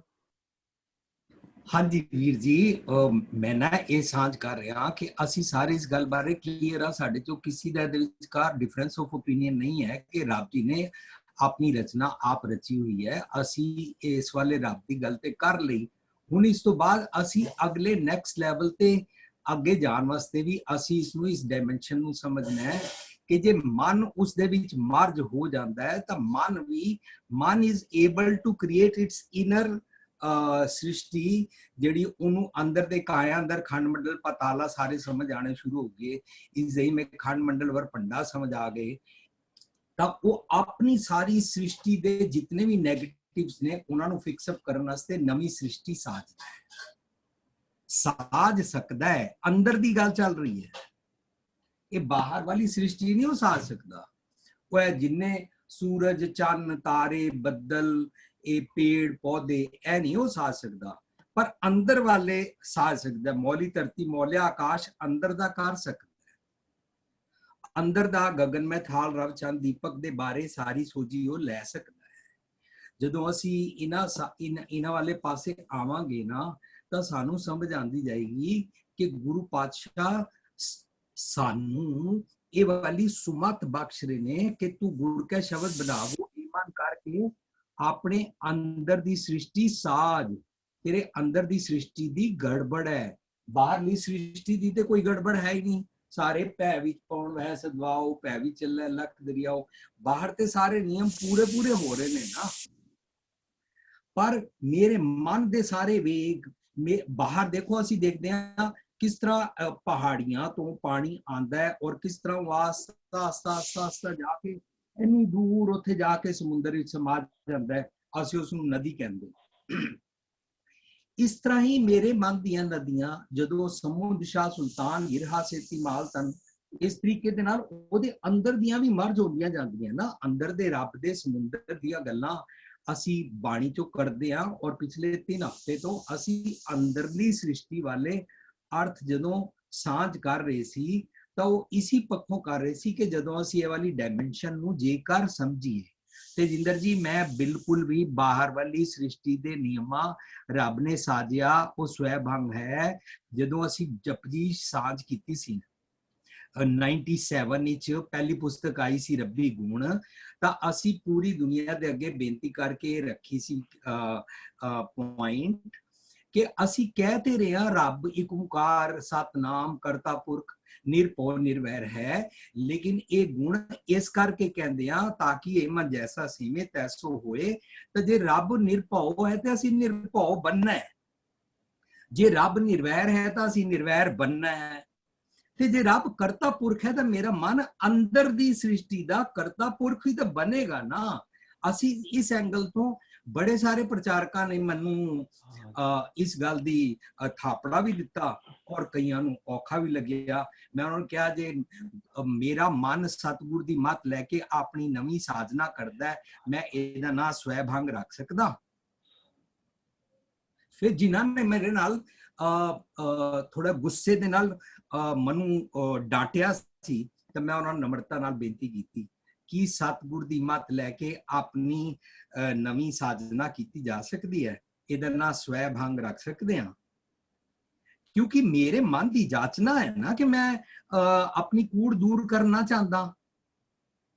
ਜੇ ਮੈਂ ਆਪਣੀ ਕੂੜ ਦੂਰ ਕਰਨਾ ਚਾਹੁੰਦਾ ਹਾਂ ਇੱਥੋਂ ਹੀ ਤਾਂ ਮੈਂ ਆਪਣੇ ਹਉਮੈ ਦਾ ਸਾਰਾ ਸਿਰ ਸਾਰਾ ਥਾਟ ਪ੍ਰੋਸੈਸ ਆਪਣੀ ਸਾਰੀ ਸਮਰੱਥਾ ਤੇ ਰੱਖ ਰਿਹਾ ਵਾਂ। ਸੋ ਉਹ ਪੋਸੀਬਿਲਿਟੀ ਗੁਰੂ ਸਾਹਿਬ ਇਹਦੇ ਅੰਦਰੋਂ ਸਾਨੂੰ ਦਿੰਦੇ ਨੇ ਕਿ ਤੂੰ ਆਪਣੇ ਅੰਦਰ ਦੀ ਸ੍ਰਿਸ਼ਟੀ ਜਦੋਂ ਸਾਜਣ ਯੋਗ ਹੋ ਜਾਂਦਾ ਹੈ ਤਾਂ ਇਹ ਉਸ ਅਵਸਥਾ ਤੇ ਵੀ ਅਸੀਂ ਇਸ ਨੂੰ ਲਗਾਉਂਦੇ ਹਾਂ। ਇਹ ਜਿਹੜੀ ਦੂਈ ਕੁਦਰਤ ਹੈ ਨਾ, ਇਹ ਕੁਦਰਤ ਦਾ ਮਤਲਬ ਅਸੀਂ ਸਿਰਫ ਇੱਥੇ ਤੱਕ ਨਹੀਂ ਲੈਣਾ ਕਿ ਬਾਹਰ ਦੇ ਸੂਰਜ ਚੰਨ ਤਾਰੇ ਪੇੜ ਪੌਦੇ ਉੱਗੇ ਹੋਏ ਨੇ। ਅਸੀਂ ਕੁਦਰਤ ਦਾ ਮੈਨਾ ਆਪਣੇ ਅੰਦਰ ਦੇ ਸਾਰੇ ਕਾਇਨਾਤ ਸ੍ਰਿਸ਼ਟੀ ਨੂੰ ਸਾਜ ਕੇ ਉਹਦੇ ਨਿਯਮ ਉਹਦੀ ਪਾਇਆ ਉਹਦਾ ਸਾਰਾ ਕੁਝ ਉਹਦੀ ਸਾਰੀ ਸਿਸਟਮ ਦੀ ਤਾਕਤ, ਉਸ ਤਾਕਤ ਅੰਦਰ ਇਹ ਵੀ ਹੈ ਓਏ ਮੇਰੇ ਮਨ ਜੇ ਨੈਗੇਟਿਵ ਥਾਟ ਪ੍ਰੋਸੈਸ ਕਰੋ ਪੂਰਾ ਜਿੰਨੀ ਨਾਮ ਤੇ ਆਇਆ ਗਏ ਸ਼ਕਤ ਕਾਲ ਤੱਕ ਇਹ ਲੜੀਵਾਰ ਵਿਚਾਰ ਚੱਲੇਗੀ। ਮਨ ਇੱਕੋ ਪਾਈਪਲਾਈਨ ਦੇ ਅੰਦਰ ਮਨ ਪੁੜਿਆਰ ਤੋਂ ਸਚਾਰ ਬਣਨ ਦੀਆਂ ਸਾਰੀਆਂ ਗੱਲਾਂ ਸਮਝ ਗਿਆ। ਸ਼ਲੋਕ ਕੌਣ ਗੁਰੂ ਪਾਣੀ ਪੀਤਾ ਮਾਤਾ ਧਰਤ ਮਾਤ ਦਿਵਸ ਰਾਤ ਦੋਇ ਦਾਈ ਦਾਇਆ ਖੇਲਾ ਸਗਲ ਜਗਤ। ਮਨ ਨੂੰ ਦੋਨੋਂ ਗੱਲਾਂ ਪਤਾ ਨੇ, ਚੰਗਿਆਈਆਂ ਬੁਰਿਆਈਆਂ। ਚੰਗਿਆਈਆਂ ਨਾਲ ਕੀ ਹੁੰਦਾ ਹੈ ਰੱਬ ਜੀ ਦੇ ਨੇੜੇ ਹੋ ਜਾਈਦਾ ਹੈ, ਬੁਰਿਆਈਆਂ ਦੇ ਨਾਲ ਰੱਬ ਜੀ ਤੋਂ ਦੂਰ ਹੋ ਜਾਈਦਾ ਹੈ। ਇਹਨਾਂ ਦੋਵਾਂ ਗੱਲਾਂ ਵਾਸਤੇ ਉਹ ਸੁਚੇਤ ਹੈ, ਪੂਰੀ ਤਰ੍ਹਾਂ ਸੁਚੇਤ ਹੋ ਚੁੱਕਾ ਹੋਇਆ, ਕੁੜਿਆਰ ਤੋਂ ਸਜਾਰ ਬਣ ਚੁੱਕਾ ਹੋਇਆ। ਉਹਨੂੰ ਇਹ ਨਿਯਮ ਅੰਦਰ ਦਾ ਪਤਾ ਹੈ, ਮੇਰੇ ਅੰਦਰ ਧਰਮ ਰਾਜ ਹੈ, ਮੇਰੇ ਅੰਦਰ ਚਿੱਤਰਗੁਪਤ ਹੈ। ਇਹ ਸਾਰੀਆਂ ਗੱਲਾਂ ਅੰਦਰ ਦੀਆਂ ਸ੍ਰਿਸ਼ਟੀ ਦੀਆਂ ਗੁਰੂ ਸਾਹਿਬ ਜਪਜੀ ਵਿੱਚ ਸਮਝਾਉਂਦੇ ਨੇ ਤਾਂ ਮਨ ਆਪਣੀ ਕੁਦਰਤ ਸਾਜਦਾ ਹੈ ਔਰ ਇੱਥੇ ਪੂਰੀ ਤਰੀਕੇ ਨਾਲ ਮੌਜੂਦ ਰਹਿੰਦਾ। ਮਨ ਰਾਜਾ ਜੋ ਹੈ ਇਸ ਸਾਰੀ ਸ੍ਰਿਸ਼ਟੀ ਦਾ, ਮਨ ਕਰਤਾ ਹੈ ਇਸ ਸਾਰੀ ਸ੍ਰਿਸ਼ਟੀ ਦਾ, ਮਨ ਦਾਤਾ ਹੈ ਇਸ ਸਾਰੀ ਸ੍ਰਿਸ਼ਟੀ ਦਾ। ਮਨ ਇਸ ਸਾਰੀ ਸ੍ਰਿਸ਼ਟੀ ਨੂੰ ਪ੍ਰੋਪਰ ਫਿਕਸ ਅਪ ਕਰਕੇ ਤਾਂ ਆਪਣਾ ਜੀਵਨ ਬਿਤਾਉਣਾ ਚਾਹੁੰਦਾ ਹੈ, ਤਾਂ ਹੀ ਤੇ ਕੱਪੜ ਰੂਪ ਸੁਹਾਵਣਾ ਬਣਦਾ ਹੈ। ਤਾਂ ਹੀ ਤੇ ਉਹਨੂੰ ਕਹਿੰਦੇ ਨੇ ਕਰਮੀ ਆਵੇ ਕੱਪੜਾ ਨਦਰੀ ਮੋਖ ਦੁਆਰ, ਮੁਕਤ ਦਾ ਦੁਆਰਾ ਨੂੰ ਪ੍ਰਾਪਤ ਹੋ ਚੁੱਕਾ ਹੋਇਆ ਹੈ। ਇਹ ਕੱਪੜਾ ਜ਼ਿੰਦਗੀ ਰੂਪੀ ਥਾਟ ਪ੍ਰੋਸੈਸ ਦਾ ਕੱਪੜਾ, ਕੱਪੜ ਰੂਪ ਸੁਹਾਵਣਾ, ਕਿਉਂਕਿ ਅੰਦਰ ਜਾਵਣਾ ਕਰ ਚੁੱਕਾ ਹੈ, ਬਾਹਰਲੀ ਦੁਨੀਆਦਾਰੀ ਛੱਡ ਚੁੱਕਾ ਹੈ। ਪਰ ਆਸਣ ਡਿੱਠੋ ਚਾਓ ਬਕਾਇਦਾ ਅਸੀਂ ਏਕਮਾਈ ਜੁਗਤ ਵਈ ਅੰਦਰ ਇਹੀ ਸਮਝਿਆ ਸੀ, ਉਹ ਵੇਖਿਆ ਉਹ ਨਾ ਨਜ਼ਰ ਨਾ ਆਵੇ। ਇਹ ਤੇ ਬਾਹਰ ਵਾਲੇ ਰੱਬ ਦੇ ਅਰਥ ਕੀਤੇ ਹੀ ਹੋਏ ਨੇ, ਉਹਨੂੰ ਤਾਂ ਅਸੀਂ ਚੇਂਜ ਹੀ ਨਹੀਂ ਕਰ ਰਹੇ।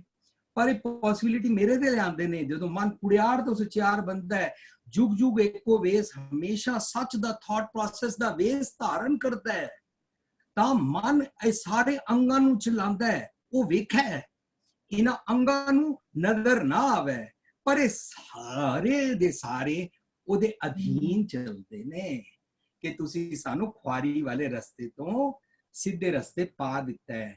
ਬੜੇ ਡਿੱਠੋ ਚਾਓ ਵੇਖੇ ਵਿਕਸੇ ਵੇ ਪ੍ਰਵਾਹ, ਉਹ ਵੇਖਦਾ ਹੈ, ਵਿਗਸਦਾ ਹੈ, ਖੇੜਾ ਕਰਦਾ ਹੈ ਕਿ ਦੇਖੋ ਸਾਰੇ ਅੰਗ ਟਿਊਨਡ। ਦਾਤਾ ਕਰਤਾ ਆਪ ਤੂੰ ਮਨ, ਇਹ ਦਾਤਾ ਬਣ ਜਾਂਦਾ ਹੈ, ਕ੍ਰੀਏਟਰ ਬਣ ਜਾਂਦਾ ਹੈ। ਤੁਸ ਦੇਵ ਹੈ ਕਰੈ ਪਸਾਓ, ਆਪਣਾ ਸਾਰਾ ਹੈ ਪਸਾਰਾ ਕਰਦਾ ਸੀ ਜਿਹਦਾ ਦਾਤਾ ਕਰਤਾ ਆਪ ਤੋਂ ਤੁਸ ਦੇਵ ਹੈ ਕਰੈ ਪਸਾਓ, ਤੂੰ ਜਾਣੋ ਇਹ ਸਭ ਸੈ ਦੇ ਲੈਸੈ ਜਿੰਦ ਕਵਾਓ। ਉਹ ਆਪਣੇ ਮਤ ਉੱਤੇ ਸਤਿਗੁਰ ਦੀ ਮਤ ਦਾ ਚੋਲਾ ਪਾਉਂਦਾ, ਆਰਮਰ ਪਾਉਂਦਾ, ਤਾਂ ਕਿ ਜਮਾ ਵਾਲੀ ਮਤ ਵੱਲੋਂ ਮਰੇ ਨਾ, ਔਰ ਸਾਰਿਆਂ ਨੂੰ ਸੁਮਤ ਰੂਪੀ ਪਵਨ ਦੇ ਕੇ ਜ਼ਿੰਦਾ ਰੱਖਦਾ ਹੈ। ਉਹਨੂੰ ਅਮਰ ਜੀਵਨ ਕਹਿੰਦੇ ਨੇ। ਕਰ ਆਸਣ ਡਿੱਠੋ ਚਾਓ, ਆਪਣੀ ਸਾਰੀ ਸ੍ਰਿਸ਼ਟੀ ਨਗਰੀ ਦਾ ਰਾਜਾ ਬਣ ਕੇ ਇਸ ਤਖਤ ਤੇ ਬੈਠਦਾ ਹੈ, ਔਰ ਬੜੇ ਮੌਜ ਦੇ ਨਾਲ ਭਾਵ ਆਨੰਦ ਪਿਆ ਮੇਰੀ ਮਾਏ ਵਾਲੇ ਆਨੰਦ ਵਾਲੇ ਜੀਵਨ ਵਿੱਚ ਰਹਿੰਦਾ।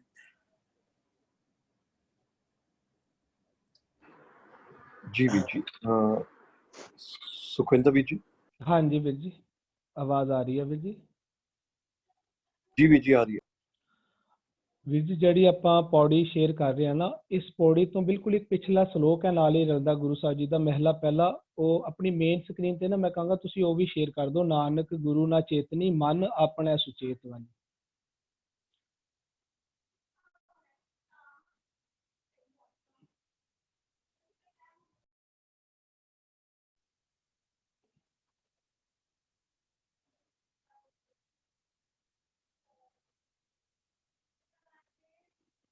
ਸੁਖਵਿੰਦਰ ਜੀ, ਆਪ ਜੀ ਨੂੰ ਅੰਗ ਪਤਾ ਹੈ ਇਸ ਸ਼ਬਦ ਦਾ?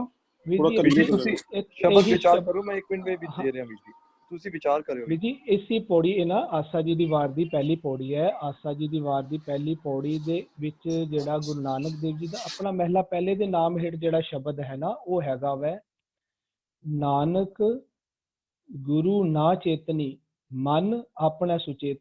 ਜਿਹੜਾ ਮਨ ਸੀ ਨਾ, ਗੁਰੂ ਨੂੰ ਚੇਤਦਾ ਨਹੀਂ ਸੀ, ਆਪਣੇ ਮਨ ਵਿੱਚ ਆਪਣੀਆਂ ਸਿਆਣਪਾਂ ਦੇ ਨਾਲ ਜੀਵਨ ਬਤੀਤ ਕਰਦਾ ਪਿਆ ਸੀ।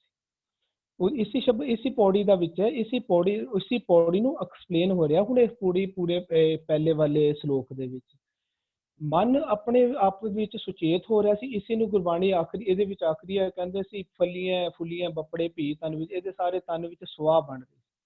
ਭਾਵ ਇਹ ਗੁਰੂ ਤੋਂ ਉਲਟ ਜੀਵਨ ਬਤੀਤ ਕਰ ਰਿਹਾ ਸੀ। ਗੁਰੂ ਦੇ ਅਕੋਰਡਿੰਗ, ਗੁਰੂ ਦੇ ਨਾਲ, ਗੁਰੂ ਦੇ ਅਕੋਰਡਿੰਗ ਜੀਵਨ ਬਤੀਤ ਨਹੀਂ ਕਰ ਰਿਹਾ ਸੀ। ਲੇਕਿਨ ਹੁਣ ਕੀ ਹੋਇਆ, ਕਹਿੰਦੇ ਨੇ ਬਲਹਾਰੀ ਗੁਰ ਆਪਣੇ, ਉਹੀ ਮਨ ਜਿਹੜਾ ਹੁਣ ਆਪਣੇ ਗੁਰੂ ਤੋਂ ਬਲਿਹਾਰ ਜਾ ਲਿਆ। ਕਹਿੰਦੇ ਦਿਹਾੜੀ 7 ਵਾਰ ਦਿਨ ਦੇ ਵਿੱਚ ਕਈ ਵਾਰੀ। ਕਿਉਂ ਹੋ ਕੀ ਕੀਤਾ, ਕਿਉਂ ਗੁਰੂ ਜੀ ਨੇ ਕੀ ਕਰ ਦਿੱਤਾ ਮਨ ਨੂੰ? ਕਹਿੰਦੇ ਨੇ ਜਿਨ ਮਾਨਸ ਤੇ ਦੇਵਤੇ ਕੀਏ, ਦੇਵਤੇ ਕੀਏ। ਗੁਰਬਾਣੀ ਦੇਵਤਾ ਕਿਸ ਨੂੰ ਆਖਦੀ ਹੈ? ਕਹਿੰਦੀ ਹੈ ਗੁਰ ਜੈਸਾ ਨਾਹੀ ਕੋ ਦੇਵ। ਗੁਰਬਾਣੀ ਕਹਿੰਦੀ ਹੈ ਗੁਰੂ ਜੀ ਜੈਸਾ ਕੋਈ ਦੇਵਤਾ ਹੈ ਨਹੀਂ, ਗੁਰੂ ਜੀ ਹੀ ਇੱਕੋ ਇੱਕ ਦੇਵਤਾ ਨੇ ਸੱਚ ਰੂਪੀ ਧਰਮ ਦੇ ਵਿੱਚ। ਇਹ ਐਕਸਪਲੇਨ ਹੋ ਰਿਹਾ, ਇਹ ਸੱਚ ਧਰਮ ਨੂੰ ਐਕਸਪਲੇਨ ਕੀਤਾ ਜਾ ਰਿਹਾ ਗੁਰਬਾਣੀ ਦੇ ਵਿੱਚ। ਸੱਚ ਰੂਪੀ ਧਰਮ ਦੇ ਵਿੱਚ ਦੇਵਤੇ ਦੀ ਡੈਫੀਨੇਸ਼ਨ ਹੈ ਗੁਰੂ।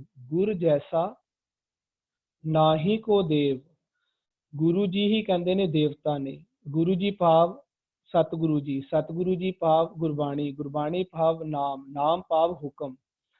ਸਤਿਗੁਰੂ ਜੀ ਜੋ ਸਾਨੂੰ ਸਿੱਖਿਆ ਦਿੰਦੇ ਨੇ ਸਾਡੇ ਮਨ ਨੂੰ, ਪਹਿਲਾਂ ਮਨ ਦੇਖੋ, ਮਨ ਆਪਣੇ ਆਪ ਚ ਸੁਚੇਤ ਹੋਇਆ ਸੀ। ਮਨ ਸਤਿਗੁਰੂ ਜੀ ਗੁਰੂ ਨੂੰ ਚੇਤਦਾ ਹੀ ਨਹੀਂ ਪਿਆ ਸੀ। ਮਨ ਸਤਿਗੁਰੂ ਜੀ ਦੀ ਸਿੱਖਿਆ ਦੇ ਅਨੁਸਾਰ, ਭਾਵ ਮਨ ਦੇਵਤਾ ਸਤਿਗੁਰੂ ਜੀ ਦੇ ਅਨੁਸਾਰ ਚੱਲ ਹੀ ਨਹੀਂ ਸੀ ਰਿਹਾ, ਆਪਣੇ ਮਨ ਚ ਸੁਚੇਤ ਹੋ ਕੇ ਆਪਣੇ ਅਕੋਰਡਿੰਗ ਚੱਲਦਾ ਸੀ।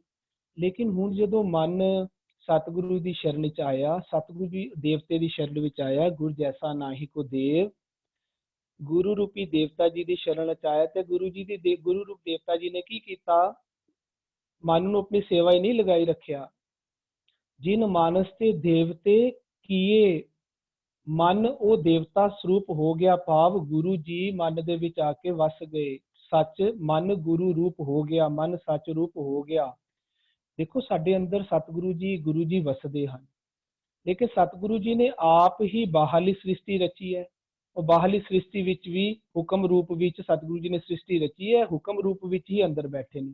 ਲੇਕਿਨ ਮਨ ਨੂੰ ਕਹਿੰਦੇ ਨੇ ਤੂੰ ਆਪਣੇ ਅੰਦਰਲੀ ਸ੍ਰਿਸ਼ਟੀ ਸਜਾਣਾ ਚਾਹੁੰਦਾ, ਸਵਾਰਨਾ ਚਾਹੁੰਦਾ, ਕਹਿੰਦੇ ਉੱਥੇ ਤੂੰ ਸਤਿਗੁਰੂ ਜੀ ਕਹਿੰਦੇ ਤੇਰੀ ਅੰਦਰਲੀ ਸ੍ਰਿਸ਼ਟੀ ਵੀ ਸੱਚ ਹੀ ਬਣਾਏਗਾ, ਤੇਰੀ ਅੰਦਰਲੀ ਸ੍ਰਿਸ਼ਟੀ ਵੀ ਗੁਰੂ ਹੀ ਰਚੇਗਾ। ਲੇਕਿਨ ਤੂੰ ਪਹਿਲਾਂ ਗੁਰੂ ਜੀ ਨੂੰ ਆਪਣੇ ਅੰਦਰ ਵਸਾ, ਤੂੰ ਗੁਰੂ ਦਾ ਰੂਪ ਹੋ, ਸੱਚ ਦਾ ਸਰੂਪ ਹੋ। ਜਦੋਂ ਮਨ ਸੱਚ ਨੂੰ, ਗੁਰੂ ਜੀ ਨੂੰ, ਸਤਿਗੁਰੂ ਜੀ ਨੂੰ ਆਪਣੇ ਅੰਦਰ ਵਸਾ ਲੈਂਦਾ ਹੈ। ਮਨ ਸੱਚ ਦਾ ਸਰੂਪ ਦੇਵਤੇ ਕੀਏ ਹੋ ਜਾਂਦਾ ਹੈ, ਮਨ ਸਤਿਗੁਰੂ ਸਰੂਪ ਹੋ ਜਾਂਦਾ ਹੈ। ਫਿਰ ਹੁਣ ਜਿਹੜੀ ਅੰਦਰਲੀ ਸ੍ਰਿਸ਼ਟੀ ਸਾਜਦੇ ਨੇ ਉਹ ਸਤਿਗੁਰੂ ਜੀ ਹੀ ਸਾਜਦੇ ਨੇ।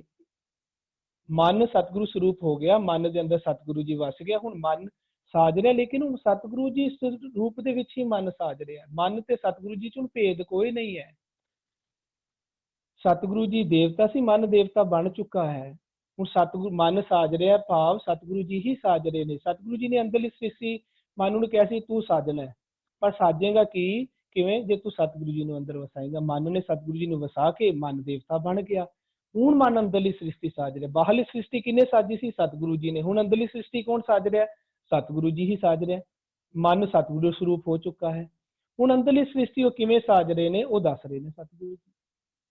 ਕਹਿੰਦੇ ਨੇ ਅੰਦਰਲੀ ਸ੍ਰਿਸ਼ਟੀ ਸਾਜਣ ਤੋਂ ਪਹਿਲਾਂ ਮਨ ਨੇ ਆਪਣੇ ਆਪ ਨੂੰ ਸਾਜਿਆ, ਰਾਉ ਨਾਮ ਵਿੱਚ ਰਚਿਆ। ਦੇਖੋ ਇੱਥੇ ਵੀ ਉਹੀ ਰਚਿਆ ਲਈ ਜਾ ਰਿਹਾ, ਜਿਸ ਨੂੰ ਅੱਜ ਲਈ ਆਪਾਂ ਪਹਿਲੇ ਬੰਦ ਵਿੱਚ ਸਾਂਝ ਕੀਤਾ ਸੀ। ਕਹਿੰਦੇ ਸੀ ਕਰ ਕਿਰਪਾ ਆਪਣੇ ਘਰ ਆਇਆ, ਤਾਂ ਮਿਲ ਸਖੀਆਂ ਕਾਜ ਰਚਾਇਆ। ਰਚਾਇਆ ਇੱਥੇ ਵੀ ਹੈ, ਰਚਿਓ ਨਾ। ਇਹ ਜਿਹੜਾ ਕਾਜ ਸਭ ਤੋਂ ਪਹਿਲਾਂ ਮਨ ਨਾ ਸਤਿਗੁਰੂ ਜੀ ਦੀ ਸਿੱਖਿਆ ਲੈ ਕੇ, ਗੁਰੂ ਜੀ ਤੋਂ ਸਿੱਖਿਆ ਲੈ ਕੇ ਆਪਣੇ ਨਿਜ ਘਰ ਵਿੱਚ ਆਇਆ ਸੀ, ਭਾਵ ਆਪਣੇ ਆਪ ਨੂੰ ਉਸਨੇ ਨਾਮ ਦੇ ਨਾਲ ਸਾਜਿਆ ਸੀ।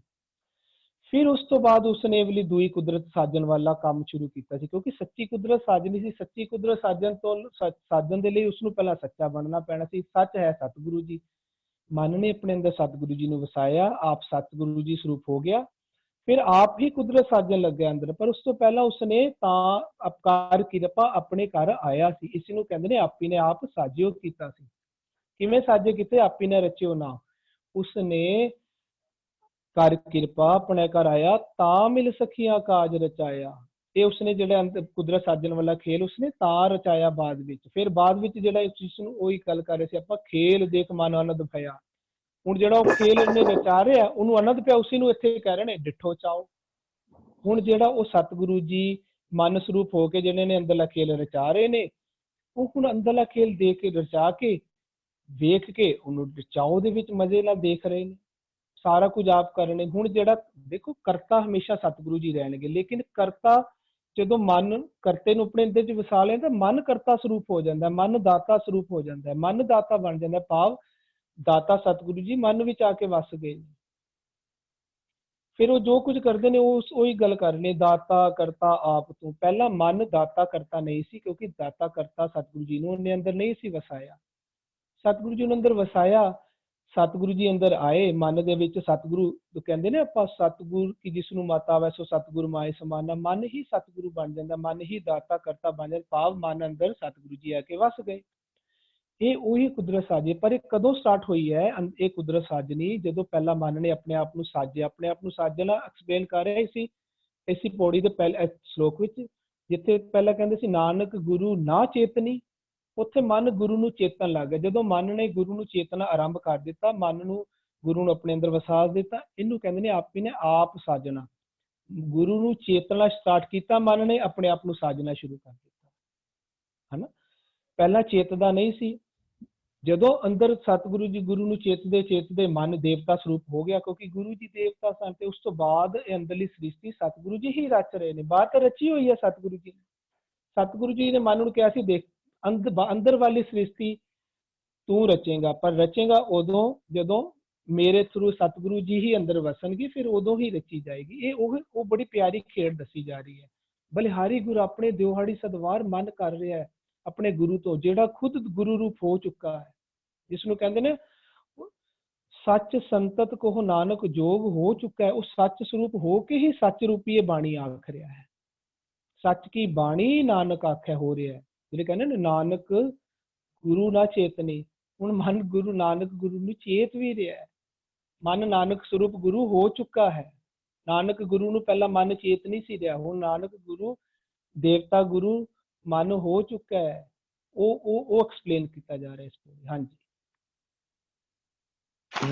जी सुखिंदर वीर जी, आप जी अंदर दी बहुत अच्छी सोहनी डिटेल करके समझाना कर दो। भुपिंदर वीर जी ने भी बड़ी अच्छी डिटेल दी है, अंदर दी सृष्टि दी डिटेल दी है। इस बाबत जिहड़ी गल मैं कर रहा, इस बाबत आने वाले समय विच विचार करिया जे ਕਿਉਂਕਿ ਅੱਜ ਸਮਾਂ ਬਹੁਤ ਜ਼ਿਆਦਾ ਹੋ ਗਿਆ, ਸੰਗਤ ਕੋਲੋਂ ਸਾਰਿਆਂ ਕੋਲੋਂ ਮਾਫੀ ਚਾਹੁੰਦੇ ਹਾਂ, ਸਮਾਂ ਜ਼ਿਆਦਾ ਲੈ ਲਿਆ। ਮਨ ਵਿੱਚ ਵੀ ਜੀ ਸਿਰਫ ਇੱਕ ਜਗ੍ਹਾ ਤੇ ਆ ਕੇ ਵਿਚਾਰ, ਤੁਸੀਂ ਅੰਦਰ ਦੀ ਵਿਚਾਰ ਬਹੁਤ ਸੋਹਣੀ ਖੋਲਦੇ ਹੋ, ਇਸ ਤੋਂ ਮੈਂ ਬਿਲਕੁਲ ਡਿਸਐਗਰੀ ਨਹੀਂ ਕਰਦਾ ਕਿ ਕਿਸ ਤਰੀਕੇ ਦੇ ਨਾਲ ਸ਼ਬਦ ਜਦ ਮਨ ਗ੍ਰਹਿਣ ਕਰਦਾ ਹੈ ਤੇ ਅੰਦਰ ਕਿਸ ਤਰ੍ਹਾਂ, ਅੰਦਰ ਦੀ ਸ੍ਰਿਸ਼ਟੀ ਕਿਸ ਤਰ੍ਹਾਂ ਸਵਾਰਦਾ ਹੈ। ਪਰ ਇੱਕ ਜਗ੍ਹਾ ਤੇ ਆ ਕੇ ਥੋੜੀ ਜਿਹੀ ਮਨ ਰੁਕਦਾ ਆ ਕੇ, ਜਿਹੜੀ ਮੈਂ ਆਪ ਜੀ ਨਾਲ ਸਾਂਝ ਪਾ ਰਿਹਾ ਕਿ ਅਸੀਂ ਚੰਗਾ ਭੋਜਨ ਖਾਣਾ ਹੈ, ਬਾਕੀ ਕੰਮ ਅੰਦਰ ਆਟੋਮੈਟਿਕਲੀ ਹੋਣਾ ਹੈ। ਅਸੀਂ ਭੋਜਨ ਚੰਗਾ ਖਾਂਦੇ ਰਹੀਏ, ਪ੍ਰਸ਼ਾਦਾ ਚੰਗਾ ਛਕਦੇ ਰਹੀਏ, ਬਾਕੀ ਕੰਮ ਅੰਦਰ ਆਟੋਮੈਟਿਕ ਹੁੰਦਾ ਹੈ। ਆਉਣ ਵਾਲੇ ਸਮੇਂ ਵਿੱਚ ਇਸ ਬਾਬਤ ਵਿਚਾਰ ਕਰਿਆ ਜੇ। ਇੰਝ ਲੱਗਦਾ ਕਿ ਅੰਦਰ ਦੀ ਜਦੋਂ ਸ੍ਰਿਸ਼ਟੀ ਮਨ ਜਿਸ ਤਰ੍ਹਾਂ ਸਾਜ ਰਿਹਾ, ਹਾਂ ਜਿਸ ਤਰੀਕੇ ਦੇ ਨਾਲ ਤੁਸੀਂ ਐਕਸਪਲੇਨ ਕਰ ਰਹੇ ਹੋ, ਬਹੁਤ ਖੂਬਸੂਰਤ ਅੱਖਰਾਂ ਵਿੱਚ ਐਕਸਪਲੇਨ ਕਰ ਰਹੇ ਹੋ ਔਰ ਬਿਲਕੁਲ ਠੀਕ ਵਿਚਾਰ ਕਰ ਰਹੇ ਹੋ ਆਪ ਜੀ। ਲੇਕਿਨ ਕਿਧਰੇ ਨਾ ਕਿਧਰੇ ਥੋੜਾ ਜਿਹਾ ਨਾ ਕੰਪਲਿਕੇਟ ਵੀ ਕਈ ਵਾਰੀ ਮਹਿਸੂਸ ਹੋਣ ਲੱਗ ਪੈਂਦਾ ਕਿਧਰੇ ਨਾ ਕਿਧਰੇ, ਤੇ ਇੰਝ ਫੀਲ ਹੁੰਦਾ ਅਸੀਂ ਭੋਜਨ ਚੰਗਾ ਖਾਈਏ, ਅੰਦਰ ਆਟੋਮੈਟਿਕਲੀ ਸਾਰੀ ਸ੍ਰਿਸ਼ਟੀ ਜਿਹੜੀ ਹੈ ਸਵਰ ਜਾਏਗੀ। ਇਸ ਬਾਬਤ ਕੱਲ ਪਰਸੋਂ ਆਉਣ ਵਾਲੇ ਕਦੀ ਵੀ ਆਪ ਜੀ ਵਿਚਾਰ ਇਸ ਬਾਬਤ ਕਰ ਦਿਆ ਜੇ। ਸਾਰੀ ਸੰਗਤ ਤੋਂ ਮਾਫੀ ਚਾਹੁੰਦੇ ਹਾਂ, ਸਮਾਂ ਜ਼ਿਆਦਾ ਲੈ ਲਿਆ। ਵੀਰ ਜੀ ਸਤਿਗੁਰੂ ਜੀ ਅੰਦਰ ਵਾਲੀ ਸ੍ਰਿਸ਼ਟੀ ਦੀ ਗੱਲ ਪਤਾ ਕਿਉਂ ਕਰਦੇ ਨੇ? ਅੰਦਰ ਵਾਲੀ ਸ੍ਰਿਸ਼ਟੀ 'ਚ ਸਤਿਗੁਰੂ ਜੀ, ਬਾਹਰ ਵਾਲੀ ਸ੍ਰਿਸ਼ਟੀ 'ਚ ਸਤਿਗੁਰੂ ਜੀ ਕਰ ਆਸਣ ਡਿਠੋ ਚਾਓ ਹੋ ਹੀ ਰਿਹਾ। ਹੁਕਮ ਸਰੂਪ ਵਿੱਚ ਜਦੋਂ ਦੀ ਸ੍ਰਿਸ਼ਟੀ ਸਜੀ, ਪਤਾ ਨਹੀਂ ਕਦੋਂ ਸਜੀ ਹੈ, ਉਦੋਂ ਤੋਂ ਸਤਿਗੁਰੂ ਜੀ ਹੁਕਮ ਰੂਪ ਵਿੱਚ ਸ੍ਰਿਸ਼ਟੀ ਦੇ ਅੰਦਰ ਬੈਠੇ ਨੇ, ਹੁਕਮ ਰੂਪ ਵਿੱਚ ਸ੍ਰਿਸ਼ਟੀ ਨੂੰ ਚਲਾ ਰਹੇ ਨੇ, ਤੇ ਉਹ ਹੁਕਮਾਂ ਦੇ ਬਾਹਰ ਕੁਝ ਵੀ ਨਹੀਂ ਹੈ ਔਰ ਬਾਹਰਲੀ ਸ੍ਰਿਸ਼ਟੀ ਪਰਫੈਕਟ ਚੱਲ ਰਹੀ ਹੈ। ਸੁਖਵਿੰਦਰ ਵੀਰ ਜੀ ਸੌਰੀ ਇੰਟਰਰਪਟ ਕਰ ਰਿਹਾ ਤੁਹਾਨੂੰ। ਹਾਂਜੀ ਵੀਰ ਜੀ, ਤੁਸੀਂ ਵੀਰ ਜੀ ਅੱਜ ਤੋਂ ਮੇਰੇ ਖਿਆਲ ਨਾਲ 10 ਦਿਨ ਪਹਿਲੇ ਇਸੇ ਸ਼ਬਦ ਦੀ ਵਿਚਾਰ ਜਦ ਕੀਤੀ ਸੀਗੀ ਤਾਂ ਤੁਸੀਂ ਕਿਹਾ ਸੀਗਾ ਕਿ ਗੁਰੂ ਉਹ ਅਕਾਲ ਪੁਰਖ ਆਪ ਹੀ ਨੇ ਆਪ ਸਾਜਿਓ, ਆਪ ਹੀ ਨੇ ਰਚਿਓ ਨਾਓ।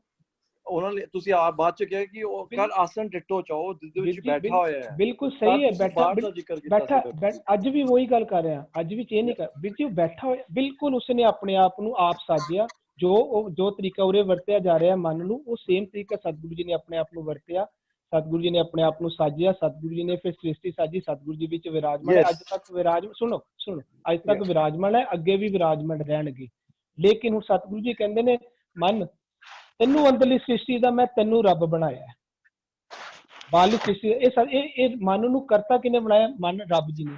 ਮਨ ਰੱਬ ਜੀ ਕਹਿੰਦੇ ਨੇ, ਉਹੀ ਹੁਕਮ ਸਰੂਪ ਸਤਿਗੁਰੂ ਜੀ ਕਹਿੰਦੇ ਨੇ ਮਨ ਮੈਂ ਦੇਖ ਤੈਨੂੰ ਸ੍ਰਿਸ਼ਟੀ ਸਾਜ ਕੇ ਦਿਖਾਈ, ਮੈਂ ਚਾਹੁੰਦਾ ਤੂੰ ਸੇਮ ਉਹੀ ਤਰੀਕਾ ਤੂੰ ਅੰਦਰਲੀ ਸ੍ਰਿਸ਼ਟੀ ਸਾਜ ਕੇ ਦਿਖਾ। ਮਨ ਸਾਜਦਾ ਨਹੀਂ, ਸਗੋਂ ਤਬਾਹ ਕਰ ਦਿੰਦਾ ਅੰਦਰਲੀ ਸ੍ਰਿਸ਼ਟੀ, ਬਰਬਾਦ ਕਰ ਦਿੰਦਾ। ਜੀ ਮਤਲਬ ਕਿ ਅਸੀਂ ਸ਼ਬਦ ਦੇ ਪਾਵਰ ਵੀ ਲੈਣੇ ਨੇ ਔਰ ਬਾਹਰ ਵਾਲੇ ਵੀ। ਹਾਂ ਬਾਹਰਲਾ ਵਿੱਚ ਬਾਹਰਲਾ ਤਾਂ ਬਦਲ ਹੀ ਨਹੀਂ ਸਕਦਾ ਨਾ, ਬਾਹਰਲਾ ਸਤਿਗੁਰੂ ਜੀ ਕਰ ਆਸਣ ਜੇ ਹੋ ਗਿਆ। ਹੁਣ ਮਨ ਨਹੀਂ, ਮਨ ਦੇਖੋ ਸੁਣੋ